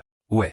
Ça n'arrivait pas. Une queue de dragon l'a frappé en plein air, et maintenant 4 ou 5 dragons de plus se rapprochaient. Avant qu'il ne s'en rende compte, il était mordu de tous les côtés. Le salaud était sur le point de s'évanouir. Heureusement, il a réussi à le toucher et à se libérer. De nulle part, Shijo lui attrape le bras depuis le dos d'un dragon. Il lui demande ce qu'elle fiche là. Elle répond qu'évidemment, elle est venue le sauver. Comme elle l'avait dit, quand elle siffle, ces créatures semblent l'aider. Honnêtement, quand elle a dit que sa capacité était meilleure que la sienne, il en doutait. Mais il doit admettre que c'est ridiculement puissant. Il explique cependant que le problème est que cette bête ne le voit pas comme un allié. Le protagoniste sait qu'elle ne mourra pas, car dans le jeu, Griffon et Dragon ont une compétence appelée « lien de sagesse ». Quand un joueur tombe, il se précipite toujours pour essayer de le rattraper. Le problème est que ce dragon a semblé se jeter délibérément vers un bâtiment, probablement pour emmener Shizuya avec lui. Il dégaine immédiatement son épée, prêt à en finir, mais Shizuya lui dit d'attendre. Elle parle au dragon, lui disant de ne pas avoir peur. La personne sur son dos lui avait sauvé la vie, et il ne leur ferait pas de mal. En voyant ça, Shizuya se rappelle que dans le jeu, les monstres n'étaient que des sources d'XP et de butin. Personne n'aurait pensé à interagir avec eux, mais il y avait quelques joueurs atypiques comme Shijo. En fait, si on y pensait vraiment, elle était probablement encore plus rare que lui. Finalement, le dragon survole un lac, se retourne sur le dos, et tous deux tombent dans l'eau. Il le remercie rapidement avant qu'il ne s'envole au loin. Les deux idiots, trempés jusqu'aux os, il sort de l'eau et allume immédiatement un feu de camp en pleine rue. Pourquoi pas dans un bâtiment? Peut-être qu'ils ont un vœu de mort. Ishijio demande ce qu'ils vont faire ensuite. Shizuya explique que les ombres ont trop avancé. Le district de Koto est déjà entièrement occupé. Elle demande où sont ses amis, et quand il se lève, elle comprend qu'ils doivent être dans ce district et lui dit de ne pas y aller. C'est du suicide. Il répond que c'est justement parce que c'est dangereux qu'il ne peut pas abandonner ses amis. Quand elle dit qu'il n'écoute jamais, il lui dit qu'elle ne vient pas avec lui cette fois. Bien sûr, elle dit immédiatement que si les ombres ne l'attaquent pas, elle est donc parfaite pour explorer la zone. Il insiste que c'est faux. Son pouvoir pourrait faillir à tout moment. Elle lui dit d'arrêter de trouver des excuses. Il sait que c'est le meilleur plan. Elle lui dit de lui donner une photo de ses amis. Même si Shizuya ne veut pas l'admettre, elle a raison. Il explique que la dernière fois qu'il les a vus, c'était il y a environ 2 ans, lui montrant une photo du groupe posant. Dans un coin, une fille est assise sur une chaise élégante, clairement d'une famille riche, fait remarquer Ishijo. C'est Ayana Hitomi, la fille aux ailes de fée du tout début. Ishijo lui dit de ne pas s'inquiéter. Elle la trouvera. Elle prend son téléphone, lui dit de bouger et siffle. Le dragon descend en piqué, elle monte et s'envole. Honnêtement, son plan est bien meilleur que le sien. Chargé de front aurait été du suicide. Chapitre suivant, ciel dégagé, mais dans les rues, des chevaliers avancent vers l'armée qui décharge tout ce qu'elle a. Un commandant ordonne à tous de se regrouper dans les parcs pour qu'ils puissent déployer les bombes. Des snipers visent des mages ennemis, mais des assassins se glissent par derrière, prêts à frapper les soldats distraits. C'est alors que Shizuya arrive, repoussant l'un d'eux d'un coup de pied, enchaînant les contres. Il sort son pistolet, 5, 6 tirs, et le problème est réglé. Tout de suite, il exige de savoir où se trouve le poste de commandement et quelle est la situation. Le gars transmet l'information, et figurez-vous que, comme dans le jeu, la principale forteresse de l'armée est au même endroit que celui que vous êtes censé détruire dans la base ennemie. Tout de suite, il part en courant, car en théorie, c'est là que devrait se trouver le cœur de la force de l'humanité, et c'est là qu'il verra les personnes capables d'affronter ces créatures. Pour l'instant, bien sûr, il reste discret, car il ne sait pas comment ils réagiront face à quelqu'un comme lui. Il atteint le métro qui, en théorie, devrait encore être opérationnel puisque les monstres n'y sont pas encore arrivés. Mais au moment où il franchit un laser, une série de mitrailleuses surgissent, ouvrant le feu sans hésitation. Il lève son bouclier, réussit à bloquer, sort sa propre mitrailleuse et s'en occupe. Mais alors, une escouade entière de soldats apparaît. Notre garçon leur dit de se calmer. Il n'est qu'un humain ordinaire. Le soldat explique cependant que c'est une alarme spéciale qui ne se déclenche que pour les créatures. Alors, qu'en est-il de son bras? Le protagoniste est confus. Comment ont-ils déjà un moyen d'identifier les ombres? Tout ce bazar n'a commencé qu'il y a quelques jours. Mais avec tant d'armes braquées sur lui, il dit simplement que c'est une longue histoire et le rassure qu'il est humain. Naturellement, les soldats n'y croient pas. Puis il entend quelque chose d'étrange, et quand il regarde derrière lui, de la cavalerie charge. Les soldats profitent de l'occasion pour lui tirer dessus, atteignant les chevaliers arrivant en prime, tandis qu'il s'échappe, repérant cette silhouette furtive qui s'enfuit. On dirait que celui-là prévoit d'utiliser le métro pour une raison ou une autre. À ce moment précis, un train passe. Il saute, atterrit dessus et le chevauche le long de la voie. Sur l'écran d'alarme de l'armée, un nombre absurde de créatures approche.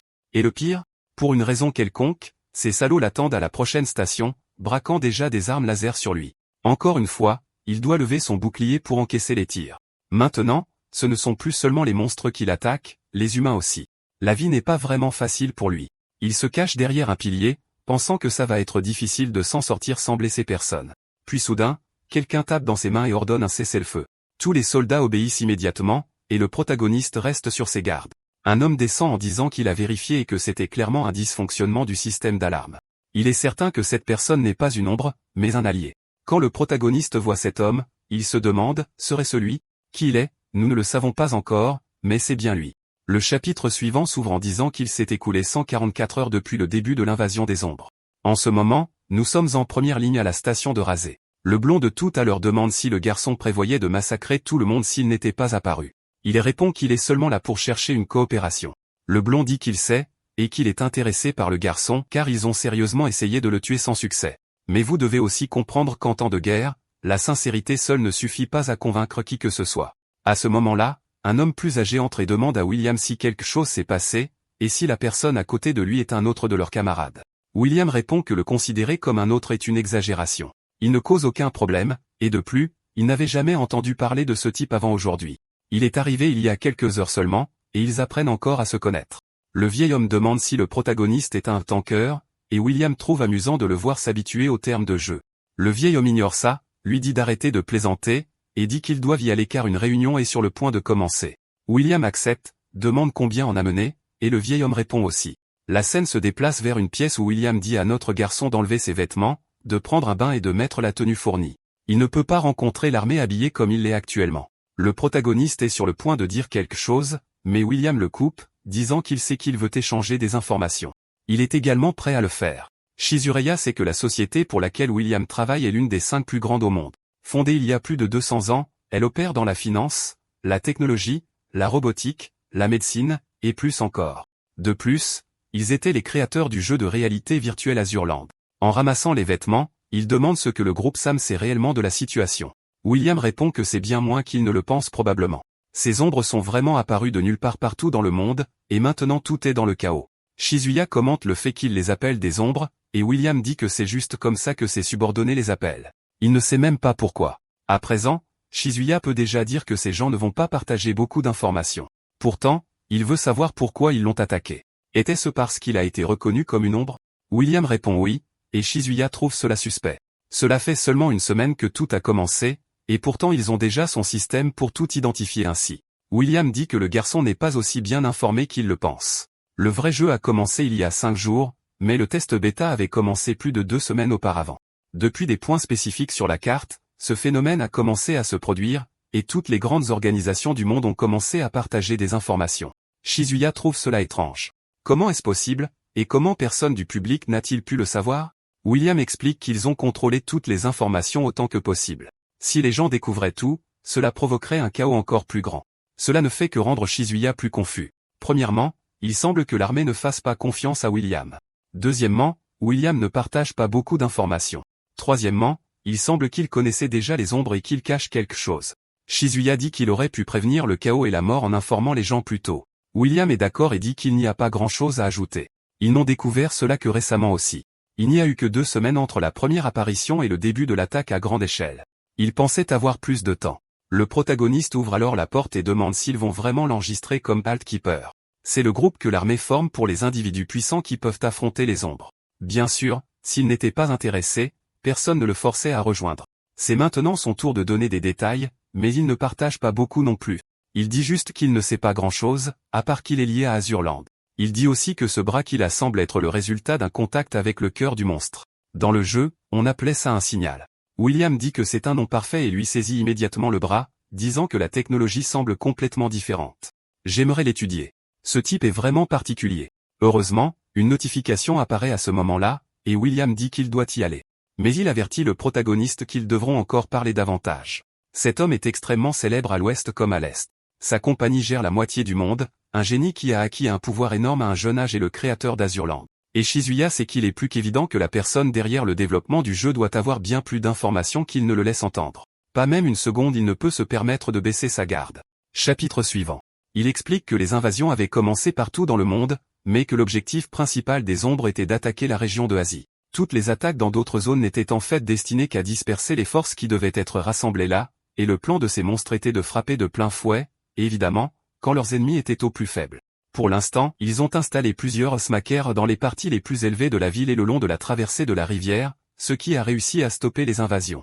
De cette façon, ils ont tenu la majeure partie de la ligne de front, et ce n'est que grâce à cela que la première invasion de Azé a échoué. Maintenant, ils renforcent leur défense, rassemblent plus de troupes et surveillent les mouvements des ombres. Cet homme, eh bien, me fait déjà ressentir un mélange d'amour et de haine. Son idée est vraiment bonne, mais parfois l'exécution n'est pas si parfaite. Pourtant, l'idée elle-même est solide. À ce moment-là, William lève la main et dit qu'il veut dire quelque chose. Ce n'est rien de trop sérieux, mais il est curieux de savoir quelque chose. Quelqu'un ici pourrait-il vraiment ramener quelqu'un à la vie? Tout le monde est choqué, il dit, bien sûr que non, mais les ombres le peuvent. Ils ont fait une analyse et ont découvert 2 choses importantes à leur sujet.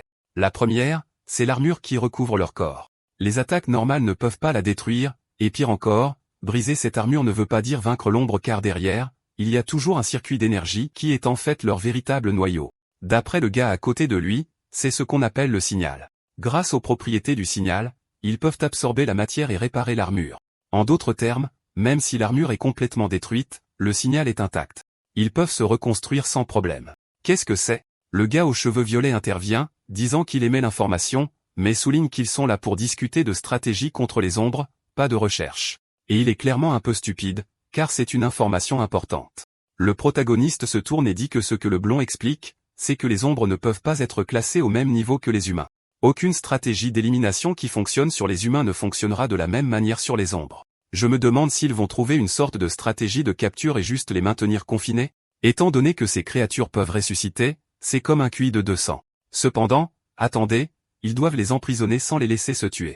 D'accord. Je suis bien trop distrait ici. Laissez-moi me concentrer à nouveau sur l'histoire.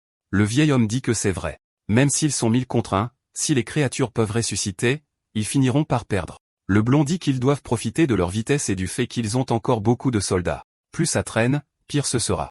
Ils continueront de perdre des hommes tandis que les monstres prendront le dessus. En voyant tout ça, le protagoniste pense que si ce que le blond dit a du sens, alors c'est vraiment ce qu'il faut faire. Mais il a aussi le sentiment qu'il y a un autre motif derrière tout ça. Au moins, en regardant la stratégie, il réalise que le plan de la créature est exactement le même que celui qu'ils utilisaient pour envahir la tour dans le jeu. Un détail important, c'est que dans le jeu, pour vraiment finir le donjon, il faut bien sûr tuer le boss, et à l'époque, il était le premier à le vaincre en un temps record.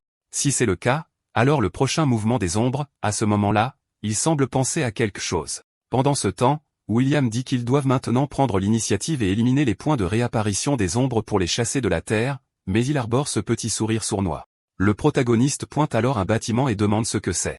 La fille militaire aux cheveux violets dit que c'est le siège d'une entreprise appelée Ritsan. Qu'est-ce qu'il y a? Immédiatement, cela attire l'attention du protagoniste, et il se demande si c'est juste une coïncidence.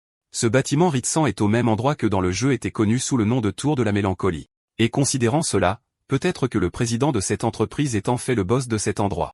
Dans le jeu, en théorie, c'était le démon de la foudre. Tout de suite, le protagoniste demande l'état de leur défense là-bas et s'il y a eu une activité suspecte. Mais étrangement, le blond le saisit, le plaque contre le mur et lui dit de se taire un instant.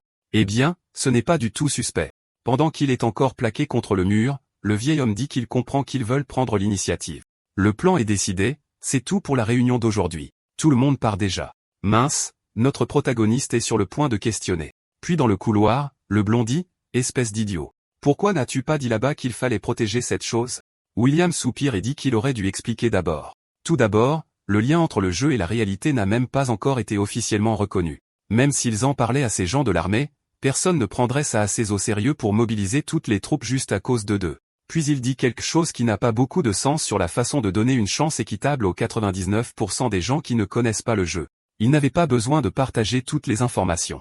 Shizuya est confus, mais dit que les seules personnes qui peuvent protéger Ritson sont l'armée. William, cependant, sourit et dit que peut-être ce n'est pas seulement eux. À ce moment, des hélicoptères commencent à atterrir et l'escouade de chasseurs qui vont mourir sans rien faire du tout apparaît. Au moins, ils donneront à notre protagoniste une chance de briller qui demande s'ils sont les subordonnés de William. Ce gars fait cette tête sinistre comme Kira souriant dans sa chambre pendant que la famille n'entend rien, tu sais. Rien qu'en regardant son visage, tu peux dire qu'il a ce regard maléfique dans les yeux. Mais il se tourne et dit qu'ils sont là tout pour protéger Ritsen. Le protagoniste trouve ça étrange. Il n'y en a pas beaucoup, étant donné l'attaque qui va se produire là-bas, mais le gars lui dit de ne pas les sous-estimer. Selon ses recherches, ils ont des pouvoirs similaires à ceux de Shizuya. Pas possible. Le gars a eu la tâche facile, il était le meilleur joueur du jeu et farmait depuis le premier jour. Pourtant, il pense que ces gars ont peut-être aussi le pouvoir du signal. William les appelle, disant qu'il va les présenter aux autres. En bas, il présente Shizuka et dit qu'il est aussi l'une des personnes qui portent le serment, probablement le nom du pouvoir. Notre garçon voit le groupe arriver, et la seule chose qu'il remarque, c'est que la fille à gauche a sa culotte qui dépasse. L'esprit masculin est puissant et remarque les détails instantanément. William demande le statut de la mission, le gars avec sa boisson à la bouche dit que ça s'est bien passé, mais ils ont eu quelques problèmes. William lui dit d'expliquer, et il répond que ce n'est rien de grave. C'est juste que le capitaine Ashida a baissé sa garde, et ils ont été repérés bien plus tôt qu'ils n'auraient dû l'être. Malgré tout, il n'y a eu aucune victime. Le roux, Oshiya, lui dit d'arrêter de le balancer au boss. Maintenant que je regarde bien, le gars a un grand emblème dans le dos et dit que c'est au boss de décider si c'était mal ou pas. William crie juste à tout le monde de se taire. Il félicite leur bon travail et leur dit à tous de rentrer se reposer. En plus de ça, il prévient Ashia qu'ils ont plein de monde qui peut le remplacer en tant que vice-capitaine. Il leur dit au revoir et qu'ils se parleront à nouveau dans 1 heure, tandis que Ashia dit au gars qu'il va payer pour ça. Le pauvre gars reste là, pensant que diriger un adolescent est vraiment difficile. Puis il passe devant notre garçon et lui lance un regard particulier. Waouh! Le type s'arrête et lui demande ce qu'il pense faire là. Le protagoniste est un peu confus, et le type enlève tout son masque, lui demandant s'il ne le reconnaît pas. Il s'avère que c'est quelqu'un nommé Meiji-san. Oh, d'après ma liste de noms, Meiji-san est ce soigneur du tout début, du premier chapitre, qui sourit à notre garçon et dit qu'il ne s'attendait pas à le trouver dans un endroit pareil. Il explique comment il a atterri là, et notre gars lui dit que c'est William qui l'a amené. Meiji semble surpris que William aime le gamin et l'ait invité, ce qui, selon notre garçon, ne semble pas être la vérité, dans tous les cas. Malgré tout, Meiji dit d'oublier ça. Ce qu'il veut savoir, c'est pourquoi il est avec eux. Il dit que c'est une longue histoire et leur dit d'aller ailleurs. La scène se déplace vers un bar avec des gardes devant et des cœurs sur l'enseigne. C'est quoi, ce bordel? C'est un bordel apocalyptique? Malheureusement, l'endroit est rempli d'hommes. À l'intérieur, Meiji dit qu'il a failli mourir dans la mer de Yamashiro et a été sauvé à la dernière seconde. Apparemment, c'est William qui l'a sauvé, et depuis, il est avec lui. Shizuya dit que c'est bon à savoir, mais ajoute qu'il ne semblait pas vivre une très bonne vie. Meiji rit et dit qu'il y a juste trop de chaos en ce moment. Il prend une gorgée de sa bière et dit qu'à l'époque, Ashia était le capitaine principal, mais il a fini par tuer d'innombrables alliés, rien de suspect du tout. Et donc, oui, il a été rétrogradé au rang de vice-capitaine. Notre garçon ne fait que chercher des informations maintenant, voulant déjà savoir comment les gens ont éveillé leurs capacités. C'est là que le type révèle qu'apparemment, personne ne s'est éveillé naturellement. Ce qui se passe réellement, c'est que le groupe Sim transplante de la technologie et des circuits d'ombre dans le corps des gens. Mais comparé à ce que c'était dans le jeu, c'est comme avoir un personnage avec presque pas de mana. C'est parce que l'approvisionnement est limité, et pour récupérer de l'énergie, il faut venir ici, à la même base. Shizuya commente que ça a du sens qu'il soit là alors. Soudain, Ashida l'interrompt, voulant savoir quel genre de discussion ils ont avec quelqu'un qui ne fait même pas partie de l'équipe. Meiji lui dit de se calmer, expliquant que c'est William lui-même qui a invité le gamin. Mais Ashida commence soudainement à perdre la tête, disant qu'il trahit le patron. Et le trahir comment? En lui parlant dans son dos, et maintenant il va tout lui raconter. Il se met juste devant notre gars, le prévenant de ne même pas penser à lui voler son poste de vice-capitaine. À ce moment-là, Meiji se frappe la tête et demande si l'idiot va encore aller à l'encontre des ordres du patron. Pendant ce temps, quelqu'un entre dans le bar, et cette charmante femme que nous avions remarquée plus tôt se tient à l'entrée, observant. Il lui demande où est tout le monde, et elle pointe du doigt le côté où toute la scène se déroule. Ashida traite Meiji de sale soigneur, disant qu'il devrait être le leader puisqu'il est un mage DPS incroyable. Soudain, il se libère de leur emprise et lance une boule de feu vers le haut, disant qu'il va montrer le pouvoir de la relique divine. Meiji se déplace déjà pour attraper le grand type tandis que notre protagoniste se demande comment un fou pareil a pu survivre aussi longtemps. William intervient, disant à tout le monde d'arrêter ça, et Ashida annule la boule de feu. William lui demande immédiatement s'il a la moindre idée de ce qu'il est en train de faire. Utiliser des capacités à l'intérieur d'une base militaire est un motif d'exil et d'expulsion. Mais l'étrange Ashida insiste sur le fait que le gamin ramené par William se promène et espionne à l'intérieur du bar. William dit simplement qu'il ne se répétera pas. Le garçon est son ami. Il lui dit de ne plus jamais douter du gamin, et l'idiot se met à trembler. Malgré tout, je ne fais pas confiance à ce blondinet sournois, pas une seule seconde. Ashida s'excuse auprès du garçon, et Meiji dit que c'est une bonne chose que le protagoniste n'ait pas eu le temps de frapper le type. Shizuya, cependant, demande à Meiji s'il ne trouve pas ça étrange. Il n'avait jamais rencontré ce type auparavant, alors pourquoi était-il si hostile? Meiji dit juste que c'est un comportement humain normal, quelqu'un qui manque de confiance, ébranlé par la perte de l'autorité qu'il avait autrefois. Mais il ajoute que la prochaine mission approche, et ils ne peuvent pas se permettre que ce type mette le bazar dans l'équipe. William, cependant, leur demande d'être patient. Le type est nouveau et impulsif, mais il a juste besoin d'un peu plus d'aide. C'est un allié précieux, donc ils ne peuvent pas juste le laisser de côté. Notre garçon accepte à contre-cœur, et William lui pose une main sur l'épaule, lui disant de se préparer aussi, car ils auront besoin de lui pour la prochaine mission. Meiji se réjouit, disant qu'avoir le protagoniste à ses côtés le mettra beaucoup plus à l'aise. Le protagoniste demande ensuite quelle est la prochaine mission, et Meiji explique qu'ils vont protéger un certain dirigeant de Ritsom. Il mentionne aussi qu'il sait que le siège de cette entreprise est situé exactement là où se trouvait la tour de la mélancolie dans le jeu. En théorie, s'ils réussissent, ils pourront supprimer une grande partie des ombres. Mais tout comme dans le jeu, il y aura forcément une embuscade. En plus de ça, cette fois-ci, il semble que même le patron lui-même se joindra à l'attaque. Les gens de l'armée disent que tout le monde se prépare, et la fille à lunettes commente que c'est étrange. William semble rassembler tous ceux qui ont des capacités. Le vieil homme est sûr qu'ils essaient de faire un coup en coulisses. Il demande quel est le plan, et elle explique que le commandant a dit qu'ils ne devaient utiliser leur pouvoir qu'à titre préventif. Ils ne sont pas censés attaquer, juste repousser les monstres. En plus de ça, il leur a aussi demandé de surveiller les mouvements du groupe Sim. Donc, en gros, l'humanité est divisée entre l'armée et le groupe de Blondie. Et puis il y a notre garçon qui n'est vraiment d'accord avec aucun des deux camps, marchant à travers une partie détruite de la ville, sachant que c'est maintenant le territoire des ombres, il pourrait donc être attaqué à tout moment. Il traverse le métro, essayant de ne pas être détecté pendant que William montre le chemin. Cet énergumène, Ashida, essaie toujours de comprendre ce que le protagoniste fait là. Est-il amoureux ou quelque chose comme ça? Et, regarde à gauche. Tombe amoureux d'elle plutôt et arrête d'embêter notre gars. Le ninja aux cuisses épaisses dit que le gamin semble être ami avec le capitaine, il vaut donc mieux ne pas trop le chercher. Ashida dit que s'il n'était pas ami avec le capitaine, il aurait déjà tabassé le gamin.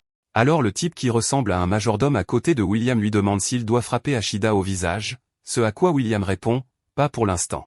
Ils ont des choses plus importantes à gérer. Le protagoniste remarque le changement d'expression de Meiji et demande ce qui s'est passé. Meiji dit que ce n'est rien, mais, oui, c'était suspect.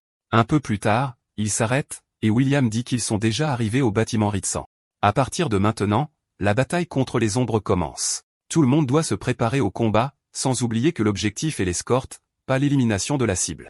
Il a demandé à notre gars s'il pouvait venir avec lui pour couvrir ses arrières, et il a dit oui. Meiji sera avec lui et assure tout le monde que les deux suffisent. Le groupe se met en mouvement, et le protagoniste sait qu'avec tout son équipement et ses attributs, il est l'équivalent d'un joueur de niveau 40. Pour l'instant, afin d'éviter les problèmes et les questions, il va se retenir d'utiliser le signal pour ne pas éveiller les soupçons. mais l'équipe des ombres est en route. Il semble sentir une présence et repère Meiji près de l'entrée du métro. Tout de suite, il dit à tout le monde de se préparer. Ils arrivent. C'est littéralement comme si leur PNJ montait la garde au-dessus du métro pendant que les ennemis envahissent. Meiji s'échappe en étant poursuivi et se cache à côté de notre gars, demandant de la couverture à Ashida et disant à tout le monde de traverser le périmètre. Le gars aux cheveux en épi est maintenant face à face avec le chevalier. Il bondit et lui dit de mourir en frappant, mais la créature bloque. Le gars maintient la pression, déchaînant un combo qui force le monstre à seulement se défendre. Même Meiji est impressionné, disant que ce gars avec une épée à la main est comme une personne complètement différente. Puis il enfonce sa lame dans l'ombre et dit que c'est fini. Celui-ci est terminé. Tout de suite, la ninja aux cuisses épaisses arrive et assène 2 autres coups d'épée au cou. La première cible a été éliminée. Le protagoniste loue les compétences de coordination de Meiji, alors que tout ce que Meiji a fait, c'est se cacher et dire d'attaquer. Mais humblement, Meiji dit qu'il a tout appris en regardant notre gars servir comme capitaine si longtemps et qu'il n'est encore qu'un débutant. Notre gars insiste, non, tu es incroyable. Merci. Un petit moment de bromance pendant que les autres se battent. Allez, protagoniste. Donne-leur un coup de main. Au moins, ils savent que si une créature d'élite apparaît, leurs chances ne seront pas bonnes. Et, bien sûr, un va apparaître. Il y a un gars qui manie une masse déjà derrière la ninja. Ne la tue pas. Tant d'autres personnes que tu pourrais attaquer. Heureusement, elle et un autre coéquipier esquivent. Oh non. J'ai parlé trop vite. Un énorme ennemi avec bouclier arrive par derrière. Mais le gars avec les dreads charge et le projette contre le mur. Les costauds sont arrivés. Bon, le protagoniste n'a toujours rien fait. Alors qu'ils sont sur le point d'avancer, quelqu'un dans le ciel commence à jeter un sort. Meiji réalise instantanément que c'est l'un des renforts de la classe noble. Tout le monde essaie de courir, mais le gars a déjà invoqué une sorte de dinosaure chétif. Ashita est peut-être super agaçant, mais au moins il est courageux. Il a aussi lancé une boule de feu, ayant l'intention de les faire entrer en collision, et la jette. Meiji est sûr qu'il va se faire tuer en faisant ça. Malheureusement, la boule de feu de l'autre gars était bien plus grande que la sienne, et il était sur le point de la prendre en plein visage. C'est une tragédie, mais notre chat va sauver cet idiot. Il intervient pour encaisser le coup, délivre une entaille et fend le rocher massif. Meiji lui demande s'il va bien, mais, bien sûr, le gars lui dit de se taire. Pourtant, il est pratiquement assis là, tout confortablement, pendant que notre gars leur dit de battre en retraite. Il va s'en occuper. Un noble de ce niveau, il peut s'en occuper facilement.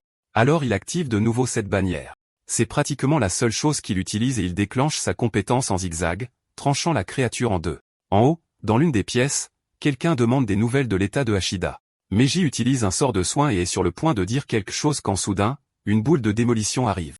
Le gars le prend en pleine poitrine, mais il est comme un héros de Marvel, s'enfuit, se soigne, jette son corps devant eux et encaisse le coup pour les deux.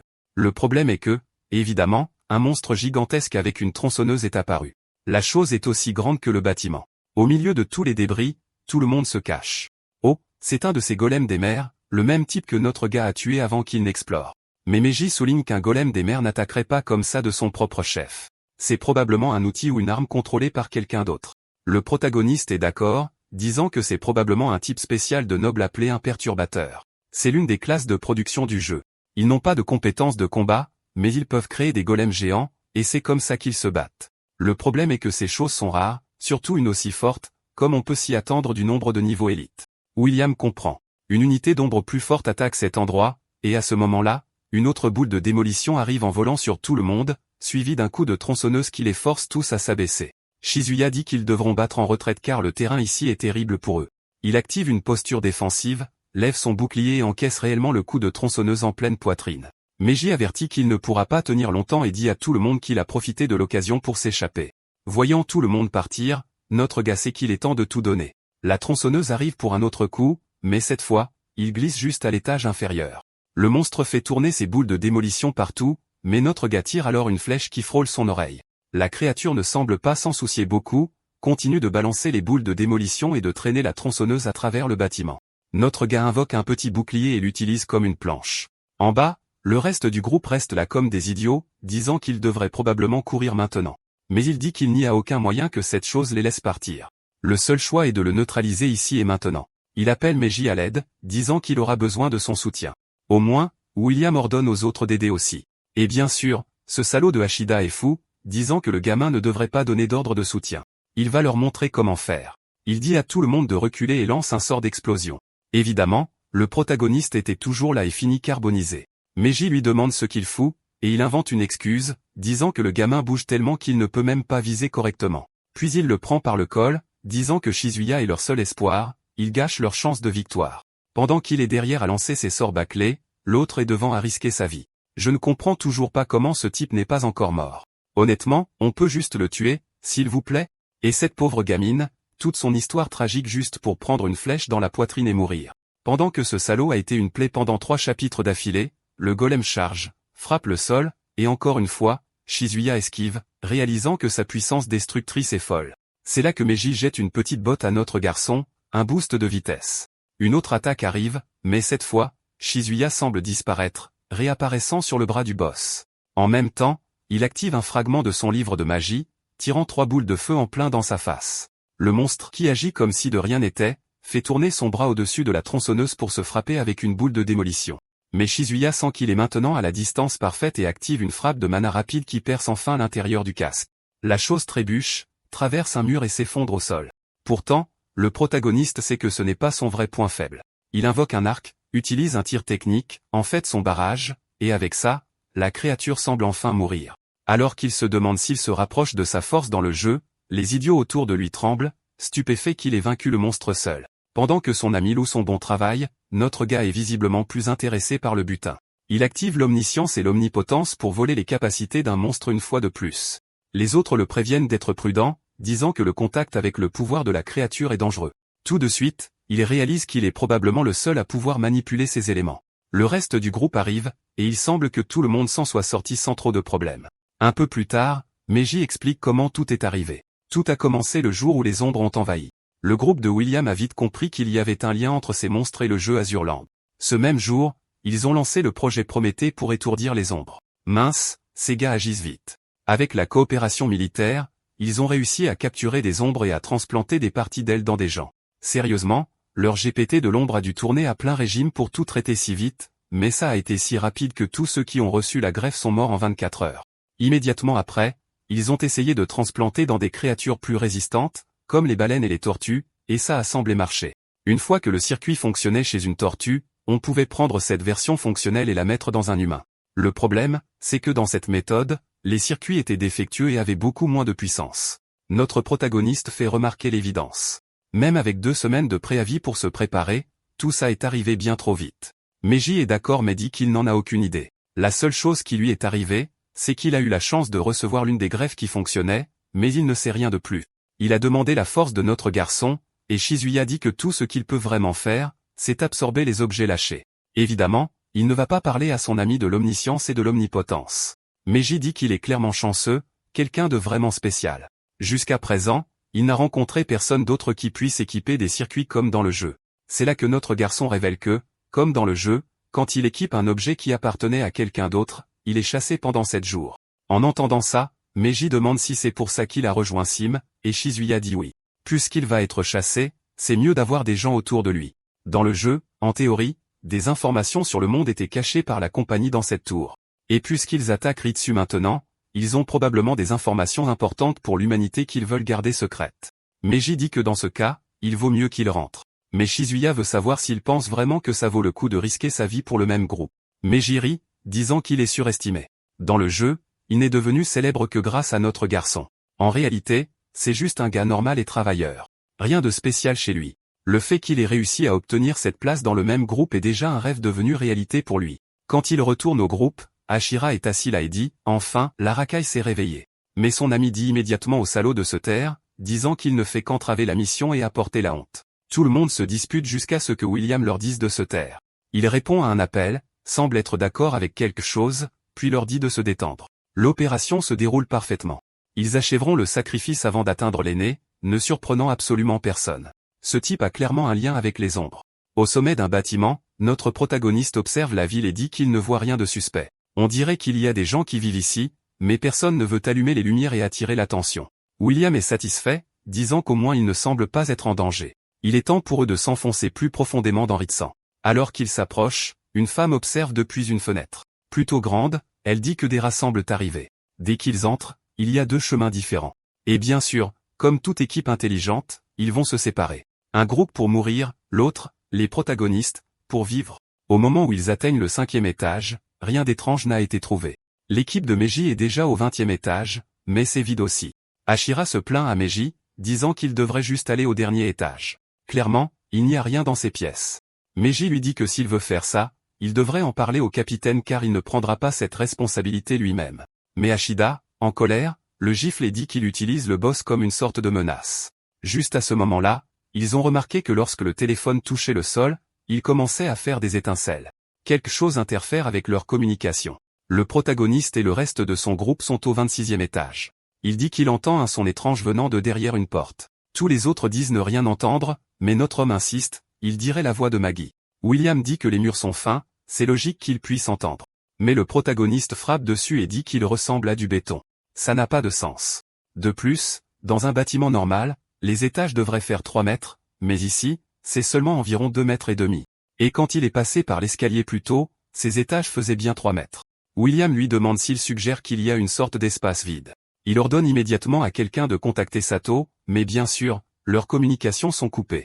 William ordonne à tout le monde de reculer, disant que c'est suspect. Mais à ce moment-là, les murs commencent à se refermer des deux côtés, les piégeant. Un gaz soporifique commence à remplir l'espace, et Shizuya perd connaissance avec les autres. C'est là qu'une rousse d'avant apparaît, leur ordonnant d'endormir tout le monde. Flash aveuglant en plein visage, elle dit à notre garçon de se réveiller vite, exigeant de savoir qui il est. Raji ouvre les yeux et demande si c'est leur idée de l'hospitalité. La femme se lève, s'approche de lui et dit que pour recevoir l'hospitalité, il devra expliquer ce qu'il en est de sa main droite. Il ne devrait pas les sous-estimer car ils ont aussi été en contact avec les ombres. Quelqu'un ouvre la porte et appelle la présidente Ayakawa. Il présente William comme le jeune maître du groupe Sim et un partisan de Ritson. Ayakawa demande immédiatement ce qu'une personne aussi puissante que lui fait dans sa petite entreprise. Mais son compagnon la coupe, disant que quoi que veuille faire le groupe Sim, ils n'ont aucune raison d'interférer. Apparemment, elle obéit, partant en disant qu'ils allaient payer pour ça. Pendant ce temps, notre protagoniste pense que William n'avait apparemment rien à voir avec tout ça. Il se lève, et le gars qui est entré plus tôt dit à tous les autres de partir. Il veut parler à William seul. En partant, Shizuya se souvient que la compagnie Ritsom a beaucoup d'informations sur les joueurs. Il remercie le gars qui l'a détaché et lui demande s'il peut l'aider à trouver une certaine personne. Le gars dit oui, demande le nom, et Shizuya dit « Ayan Hitomi ». Le garde s'enfuit aussitôt, criant qu'il peut chercher n'importe qui sauf elle. Le protagoniste lui dit d'attendre, mais Ayakawa, debout à proximité, veut savoir pourquoi il s'intéresse à Ayan Hitomi. Il explique que c'est une amie du jeu, et il est curieux de savoir comment elle va. Ayakawa lui demande ensuite s'il est Kamihata Shizuya. Elle n'aurait jamais imaginé qu'il viendrait jusqu'ici chercher cette personne. Elle lui donne une carte et lui dit d'aller au 33e étage, qu'elle est là. Il demande si quelque chose est arrivé, et elle dit de lui parler, et il saura tout. En chemin, il sait que tout cela est trop suspect. Mieux vaut être prudent car ça pourrait être un piège. Il se souvient que Hitomi était la personne dont la personnalité était la plus différente dans la vraie vie par rapport au jeu. Il frappe à la porte et demande si elle est là. La porte s'ouvre, et elle est là, complètement intacte. Le revers de la médaille, c'est qu'elle est en fauteuil roulant. Dans le jeu, elle avait l'avantage de pouvoir voler, mais ici, ça n'existe pas. Un peu gênée, elle lui demande d'entrer et dit qu'elle va lui chercher quelque chose à boire. Il a demandé des nouvelles de son père, et elle dit qu'il est à Janusa. Le protagoniste remarque comme toujours que c'est un sujet qu'elle n'aime pas aborder. Elle dit que c'est bon. Elle a déjà raconté cette histoire. Apparemment, quand elle était plus jeune, elle préférait être plus garçon manqué que féminine. Elle voulait faire des arts martiaux, du sport, etc. Sa mère n'aimait pas ça, essayait de lui mettre des robes et de lui donner des poupées. Mais son père l'emmenait secrètement à la boxe jusqu'au jour où elle a été paralysée. Sérieusement, quel genre de boxe est-ce? De la boxe où tu restes là à te prendre un coup derrière la nuque? Qu'est-ce que c'est que ça? Honnêtement, je pense que sa mère avait peut-être raison. Au final, ça a provoqué une dispute dans la famille, et ils n'ont jamais pu se réconcilier. Quelque temps plus tard, elle a découvert Azurlan et a recommencé à progresser, et son père était heureux de la voir s'amuser à nouveau. Alors il a acheté des actions de Ritsen puisqu'ils étaient impliqués dans le jeu. Et dans le jeu, même sans jambes, on pouvait toujours marcher. Il pensait que cette technologie pourrait peut-être être transposée dans la réalité. En gros, notre garçon est entré dans cette pièce et a été frappé par un traumatisme émotionnel. Shizuya semble réaliser que l'histoire se déroule exactement comme dans le jeu, pendant l'arc de la tour de la mélancolie. Ce qui le surprend, c'est que si Ayakawa est la chef de l'entreprise, alors elle doit être le boss final de cet endroit. Le plus étrange, c'est que cette entreprise est déjà entièrement équipée de murs, de pièges et de tout le reste. Ce ne serait possible que s'il se préparait depuis plus d'1 an. C'est exactement ce que tout le monde lisant ce désordre d'histoire veut savoir. Comment ces gens ont-ils réussi à se préparer autant? Le chapitre suivant commence à parler d'un donjon qui existait dans Azurland, un donjon de niveau épique appelé la Tour de la Mélancolie. Le démon du tonnerre qui s'y trouve était à l'origine une marchande qui s'était rendue à cet endroit pour faire de l'argent. Elle s'est infiltrée dans la noblesse en utilisant des tactiques mortelles. Aucun homme ne pouvait résister à son pouvoir, et grâce à cela, son affaire n'a cessé de croître. Elle trouvait un mari, gagnait plus d'argent, le quittait et passait au suivant. Mais son obsession pour les affaires lui a fait négliger sa famille.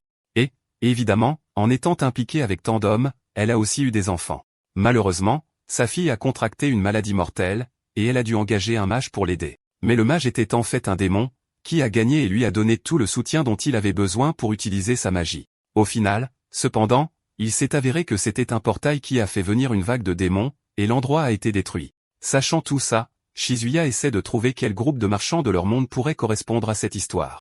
Vu que le groupe de son père est impliqué, ils sont peut-être en danger. À ce moment précis, une lumière étrange envahit toute la pièce. C'est l'alarme qui se déclenche parce que des ombres sont en train de défoncer la porte d'entrée, et elle vient d'être brisée.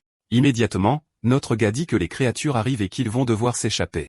Pendant ce temps, dans une autre pièce, William parle avec cet homme, lui disant qu'il a apporté le circuit comme promis. Mais l'homme répond qu'il ne va pas lui donner toutes les données d'Azur juste pour un seul circuit. L'homme qui se tient devant lui est en fait le père d'Hitomi. William dit que s'il transplante ce circuit dans son corps et que ça marche, ce sera le seul moyen pour elle de retrouver l'usage de ses jambes. Le père répond que William devrait savoir que Ritson est tout ce qu'il a bâti depuis 20 ans, et qu'en ce moment, les employés auxquels il tient sont attaqués par les ombres. Quand Meiji apparaît, William insiste qu'il n'a rien à voir là-dedans, mais le père répond que l'entreprise ne vaut rien sans ses employés. Alors, qu'est-ce qu'il va aider, lui? Au lieu de ça, il reste là à se plaindre à William. William se lève, disant que c'est sa dernière chance de vendre Ritson, et appelle ça un avertissement. Le père répond que l'entreprise perdrait toute sa valeur. Alors pourquoi William est-il toujours aussi intéressé? William se contente de se retourner et dit que c'est le dernier avertissement. S'il ne vend pas l'entreprise, tout le monde ici disparaîtra. Mais juste au moment où il tend la main vers un stylo, le plafond commence à s'ouvrir, une main robotique apparaît et l'attrape. William demande ce qu'il pense faire, et l'homme le prévient qu'il ne fait jamais d'affaires s'il n'en tire pas profit. Il appuie sur un bouton, traverse le sol et souhaite bonne chance à William. William commence à crier à l'aide, et juste à ce moment-là, quelqu'un fait irruption par la porte et brise la main robotique. Je pensais que William allait être un grand méchant, mais il s'avère que c'est un poids plume avec un QI de 16. Tout le monde dans ce bazar est un idiot. Il leur ordonne de trouver ce salaud, le père, coûte que coûte. Pendant ce temps, à un autre étage, le personnel militaire est aligné devant l'ascenseur. Dès que les portes s'ouvrent, une ombre se jette sur la tête du premier soldat. Mais alors une flèche arrive et envoie la créature au loin. Le protagoniste dit à tout le monde de le suivre. Ils vont sortir d'ici. Les soldats, cependant, veulent savoir où est le reste du groupe. Le protagoniste appelle William et les autres, demandant de l'aide pour évacuer les gens. Mais la blonde répond que la négociation a été annulée, et qu'ils n'ont plus besoin de sauver personne là-bas. Il dit au gamin de se concentrer sur sa propre sécurité et de rejoindre l'équipe au garage. Puisque c'est à la radio, tout le monde l'entend, et il commence à crier, disant que ce salaud de patron les a non seulement abandonnés, mais aussi sa propre fille. Merde. Il jure que si la patronne les a abandonnés, elle le paiera. Ces gars auraient vraiment pu trouver un autre plan parce que maintenant le protagoniste et William vont devoir s'en occuper. Pendant ce temps, le patron s'approche d'Ayakawa par derrière et demande comment avance le cirque. Elle révèle que ses soupçons étaient corrects. Le même groupe ne voulait en fait pas les acheter. C'était juste un bluff pour voler toutes leurs données. Et, évidemment, leur plan était de renforcer les circuits qu'ils ont déjà pour pouvoir combattre les ombres. Il semble que le système de circuits et la façon dont le jeu connectait les gens fonctionnaient de manière très similaire à Azurland. Le plan semble être de transposer les traits de caractère du jeu dans la réalité et de les synchroniser avec le circuit dans le monde réel. Son père pense que ce sera impossible, mais elle dit qu'apparemment, les gens de ce groupe croient pouvoir le faire s'ils ont assez de données, et c'est exactement pourquoi ils veulent cette entreprise. Il se sent soulagé, si ces salauds avaient réussi, ils auraient pris le contrôle du monde. Ayakawa répond que maintenant ils sont dans la position parfaite. Ils ont le circuit, et ils ont les données des joueurs. Son père est là, souriant, sur le point d'être trahi par cette femme quand elle prend la mallette de sa main et dit qu'elle va jeter un œil au circuit. Il lui dit d'attendre une seconde, mais à ce moment-là, il est maîtrisé.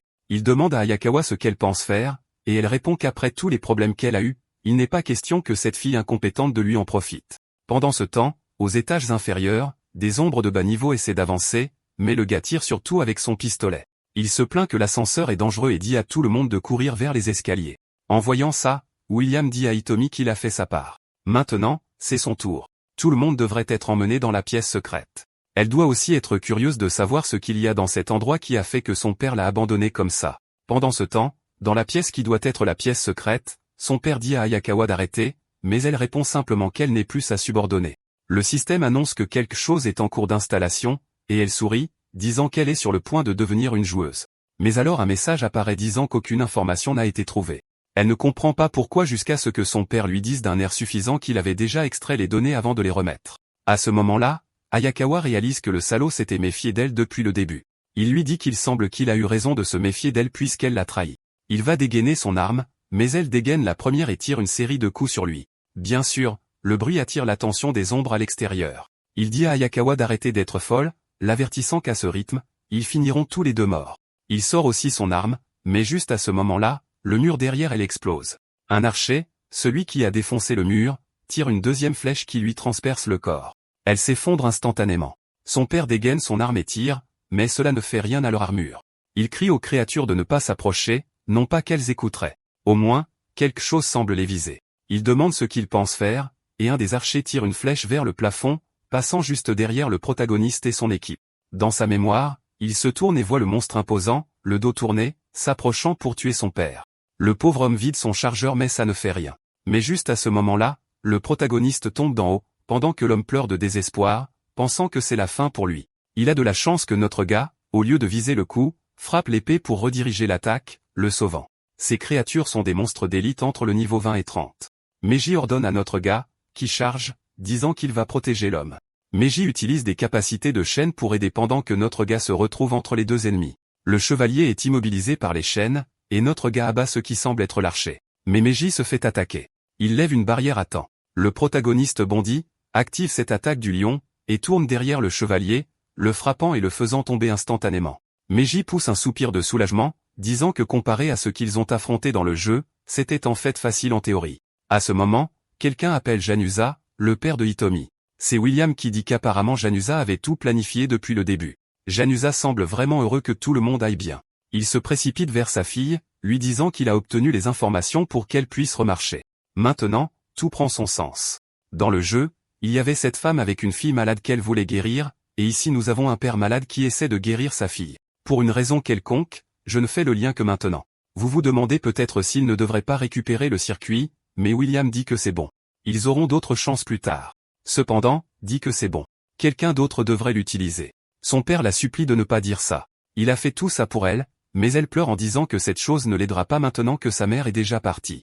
Hitomi, utilisons cette chose, déjà. Récupère tes pouvoirs de fée et aide le protagoniste, pour l'amour de Dieu. Parce que pendant que tu es pris dans tout ce drame, un message arrive disant que de plus en plus d'ombres attaquent le bâtiment. William, désespéré, dit à l'équipe de tenir la ligne, qu'ils sont en route. Puis il se tourne, disant qu'ils parleront plus tard. Janusa, cependant, leur dit d'attendre. Il connaît un raccourci vers le garage. En bas, des voitures sont réduites en miettes pendant que le personnel de l'armée court pour sa vie. Les seuls à tenir la ligne sont le groupe que William a amené avec lui. Et puis, une parfaite boule de feu frappe l'une des ombres. Le protagoniste s'excuse d'être en retard pendant que William vérifie la carte et dit que cette sortie n'est plus utilisable. Il dit à Meiji et aux autres de gagner du temps. Ils répondent juste, compris.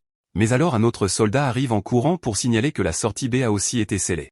Un instant plus tard, une flèche arrive et l'empale. Une bande arrive en courant dans le garage, et le pire, c'est que William semble y être seul. Il ne sait pas pourquoi, mais le protagoniste sait que c'est à cause de cette flèche que l'archer a tiré vers le haut. C'était un signal pour attirer leurs alliés. En fin de compte, ces gars-là sont après les données qu'ils ont sur Janusa. Au chapitre suivant, William demande au personnel de l'armée où est le renfort dont ils ont besoin. L'officier plus âgé répond qu'ils doivent aussi minimiser les pertes. Il ne peut pas s'attendre à comploter derrière leur dos et toujours obtenir un soutien militaire complet. L'armée n'est pas sa force de frappe personnelle. William, clairement ébranlé, réalise qu'au final, ils ont aussi été trahis par l'armée. Le général les avertit d'être prudents. D'innombrables ombres convergent vers la zone. En moins de 2 heures, l'endroit sera envahi. L'ami plus âgé de William demande pourquoi ils veulent abandonner tout le monde à cet endroit, mais le général dit seulement qu'il minimise les pertes. Les soldats vivants valent mieux que les morts, ils devraient donc commencer l'évacuation immédiatement. Évidemment, William sait que ce n'est qu'un prétexte, surtout qu'il sera difficile pour l'un d'eux de s'en sortir vivant.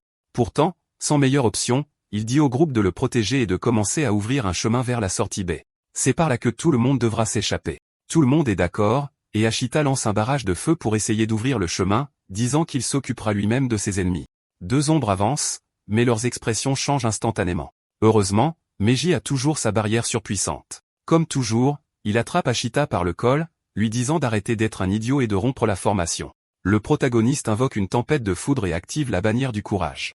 Tout le monde gagne plus de vie, plus de défense et 20% de vitesse de déplacement en plus. Avec ça, la jolie petite ninja taille à travers les ennemis, et le gars au dreadlock, dont je ne connais toujours pas le nom, assène un coup de poing solide. Des coups ici, une attaque du lion là, et on dirait qu'il progresse. L'armée est impressionnée, et Janusa félicite Hitomi d'avoir des amis si forts dans le jeu. Il jure que s'ils s'en sortent vivants, il fera de son mieux pour laisser tous à derrière eux et la soutenir. Hitomi, cependant, n'a pas l'air très enthousiaste. Ma fille, faisons d'abord la greffe. Commence à marcher, et ensuite tu pourras organiser ta rébellion. Observant toute la bagarre, William et Otto commentent que la coordination de ce groupe est parfaite. C'est même un peu intimidant. William sait qu'il sera difficile de garder Shizuya sous contrôle parce que l'homme à côté de lui dit qu'ils doivent vraiment faire attention. Ils ne comprennent pas comment fonctionne le circuit de ce gamin, et il est possible qu'il cache quelque chose. Au milieu de cette conversation, plusieurs hélicoptères s'approchent des bâtiments. Quelqu'un donne l'ordre d'exterminer tous les ennemis. Ce sont des mitrailleuses, des missiles, des explosions qui déchirent le sol pendant que les ombres tentent de fuir. Mais, bien sûr, une flèche aussi puissante qu'un canon transperce directement un hélicoptère, le faisant s'écraser. Le reste des troupes terrestres, cependant, continue d'arriver. Qui a ordonné tout ça? Je pense que c'était ce militaire qui, en théorie, les avait trahis, mais peut-être qu'il leur donne en fait une chance de s'échapper. Oh, c'est vrai. C'était lui qui avait ordonné l'évacuation et d'abandonner tout le monde dans la ville. William dit à tout le monde qu'ils ont 5 minutes pour achever l'ombre et sortir de là. Le protagoniste est en pleine forme, une flèche dans la poitrine de l'un, un coup de poing à un autre, et ils sont déjà près d'atteindre la sortie B. Enfin, il n'y a plus d'ombre devant eux.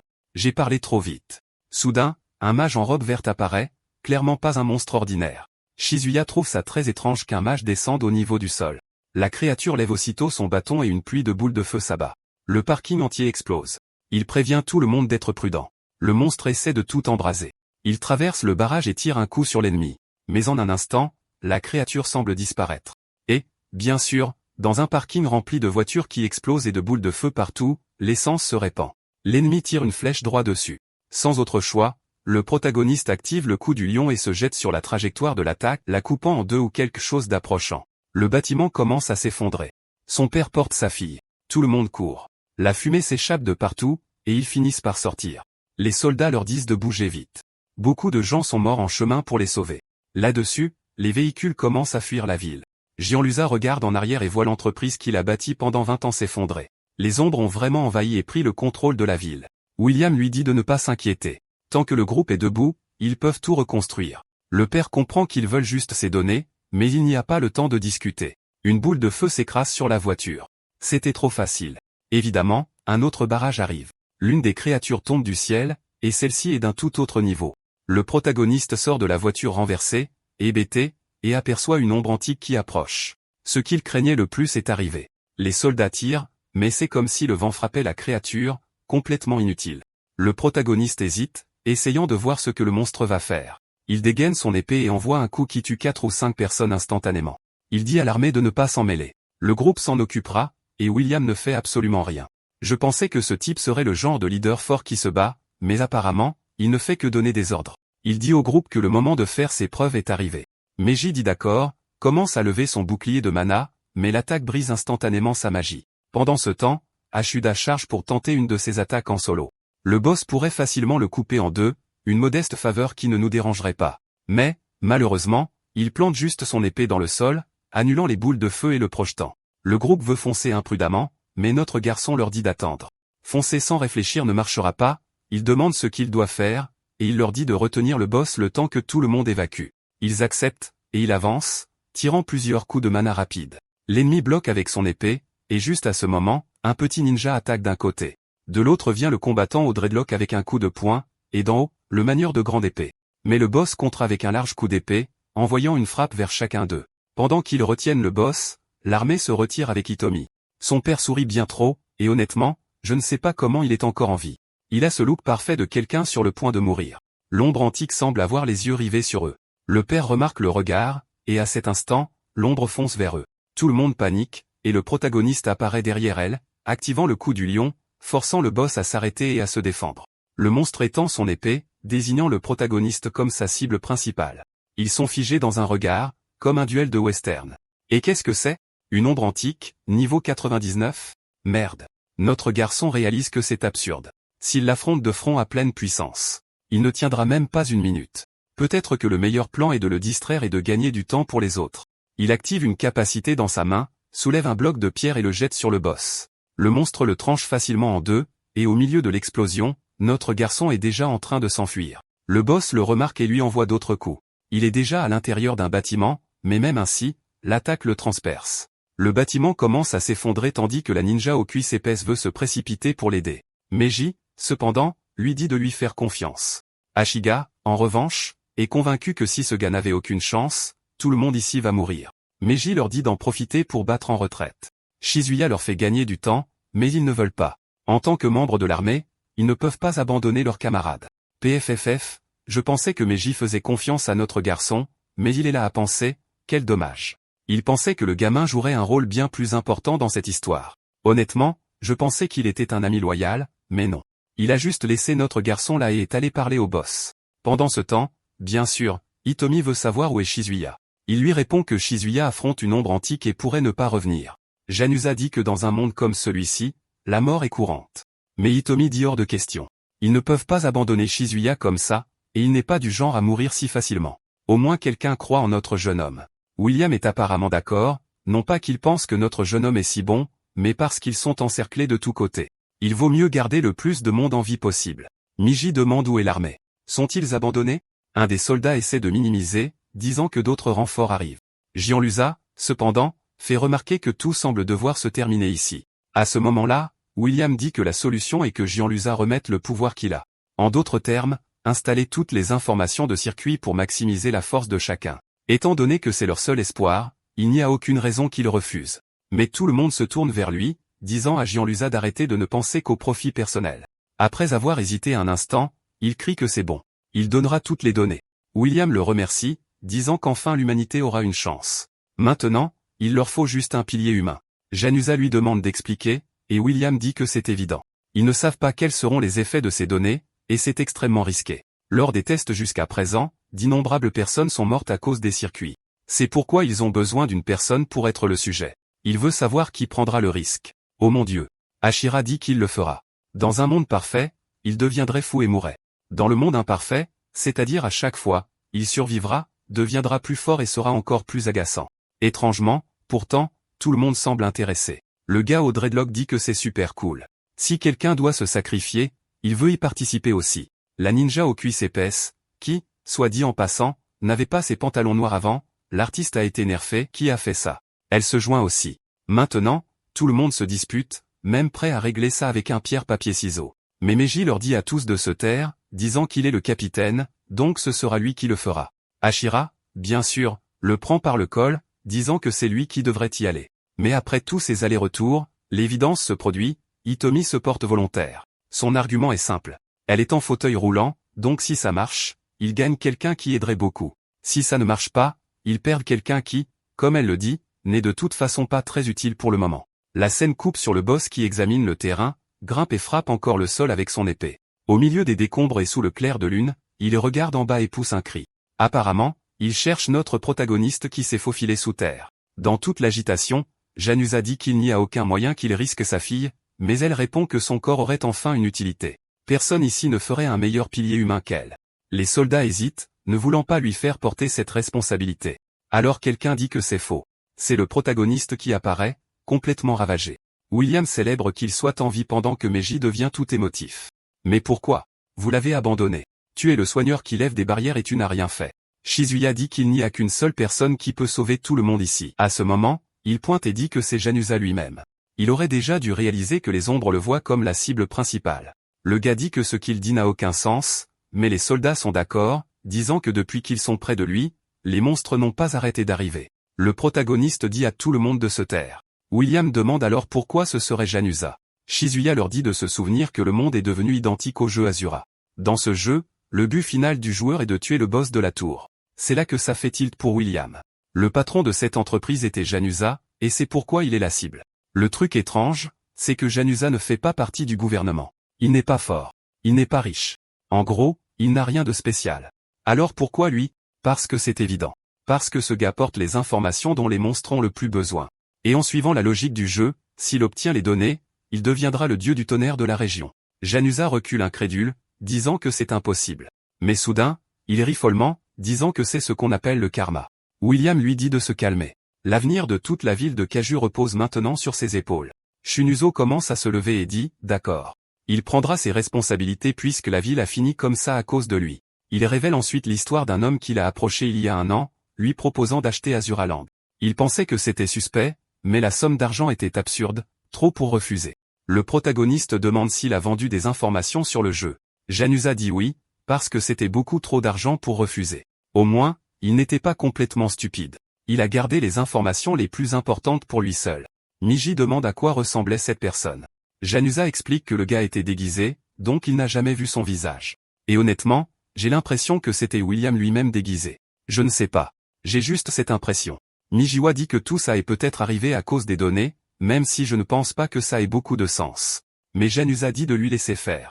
Il deviendra le pilier humain principal. Il dit ensuite à Hitomi qu'il ne reviendra pas et espère qu'elle ira bien, puis il part. Il s'excuse en disant que tout ce qu'il a toujours voulu, c'était qu'elle ait une vie normale. Finalement, une fille pleure son père. William dit alors qu'il est temps de commencer. Tout le monde se rassemble devant une pierre, Janusa a l'appareil sur son bras, et la greffe du circuit commence. Les données sont installées, et juste après, c'est fini. Tout le monde reste silencieux, et soudain ses yeux deviennent bleus tandis que la foudre frappe du ciel. Le protagoniste l'interpelle, mais il est déjà devenu fou, créant une gigantesque boule d'énergie, et à présent, tout le monde est déjà à 5 pâtés de maison. Puis on revient en arrière pour voir ce qui s'est passé. Ils l'ont laissé exploser et sont revenus pour jeter un œil. En voyant cette énorme boule d'énergie, Natomi appelle son père. Le protagoniste est excité.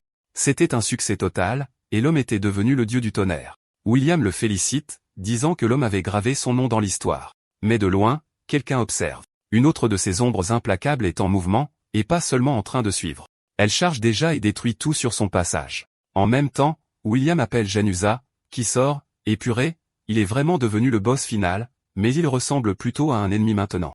Les amis de William commencent à le critiquer, disant qu'il a l'air fort. Mais vu comme il est bête et sans expérience de combat, il va être inutile. Mais ensuite, le gars lui-même dit à tout le monde de se taire et dit à Hitomi de compter sur lui. Elle appelle son père, mais il est parti. Juste comme ça. William dit à tout le monde de se préparer et de faire attention à l'attaque surprise et demande au protagoniste de ne pas laisser Hitomi s'enfuir. À ce moment-là, l'ombre s'approche et se fait écraser par un coup de marteau. Elle défend des éclairs qui volent partout, et Janusa est dans le ciel comme Thor. Les deux s'affrontent, et l'ignorant demande s'ils ont la moindre chance. Shizuya dit que bien sûr, ils ont le boss de leur côté. Ouais. Peut-être devrais-tu aider le boss au lieu de le laisser se faire tabasser par ce monstre pour que tu interviennes plus tard comme ton fils Jinwo. Le gros coup de foudre part, mais le monstre le contre et le renvoie. Jinyusa esquive, mais le monstre absorbe son énergie, comme on peut s'y attendre d'une ombre pareille. Il charge en avant et le percute en pleine poitrine. Honnêtement, on dirait que le protagoniste essaie juste de cultiver cette aura. William commente à quel point c'est bizarre. Pourquoi le boss se fait-il tabasser? Shizuya explique que c'est parce qu'il ne peut pas contrôler le pouvoir. Alors pourquoi as-tu cru qu'il se précipiterait, espèce d'idiot? Maintenant, ils sont face à face, et le monstre est prêt à l'achever. Épée levée, Hitomi crie non, se souvenant de son père lui apportant un gâteau, appelant sa mère, bien que sa mère soit déjà partie. De nulle part, il pleure sous l'épée levée, s'excuse auprès de sa fille, et un énorme éclair jaillit de son corps. L'ombre recule, et Janusa se tient à nouveau droit. Waouh! Sophie faisait juste du cinéma.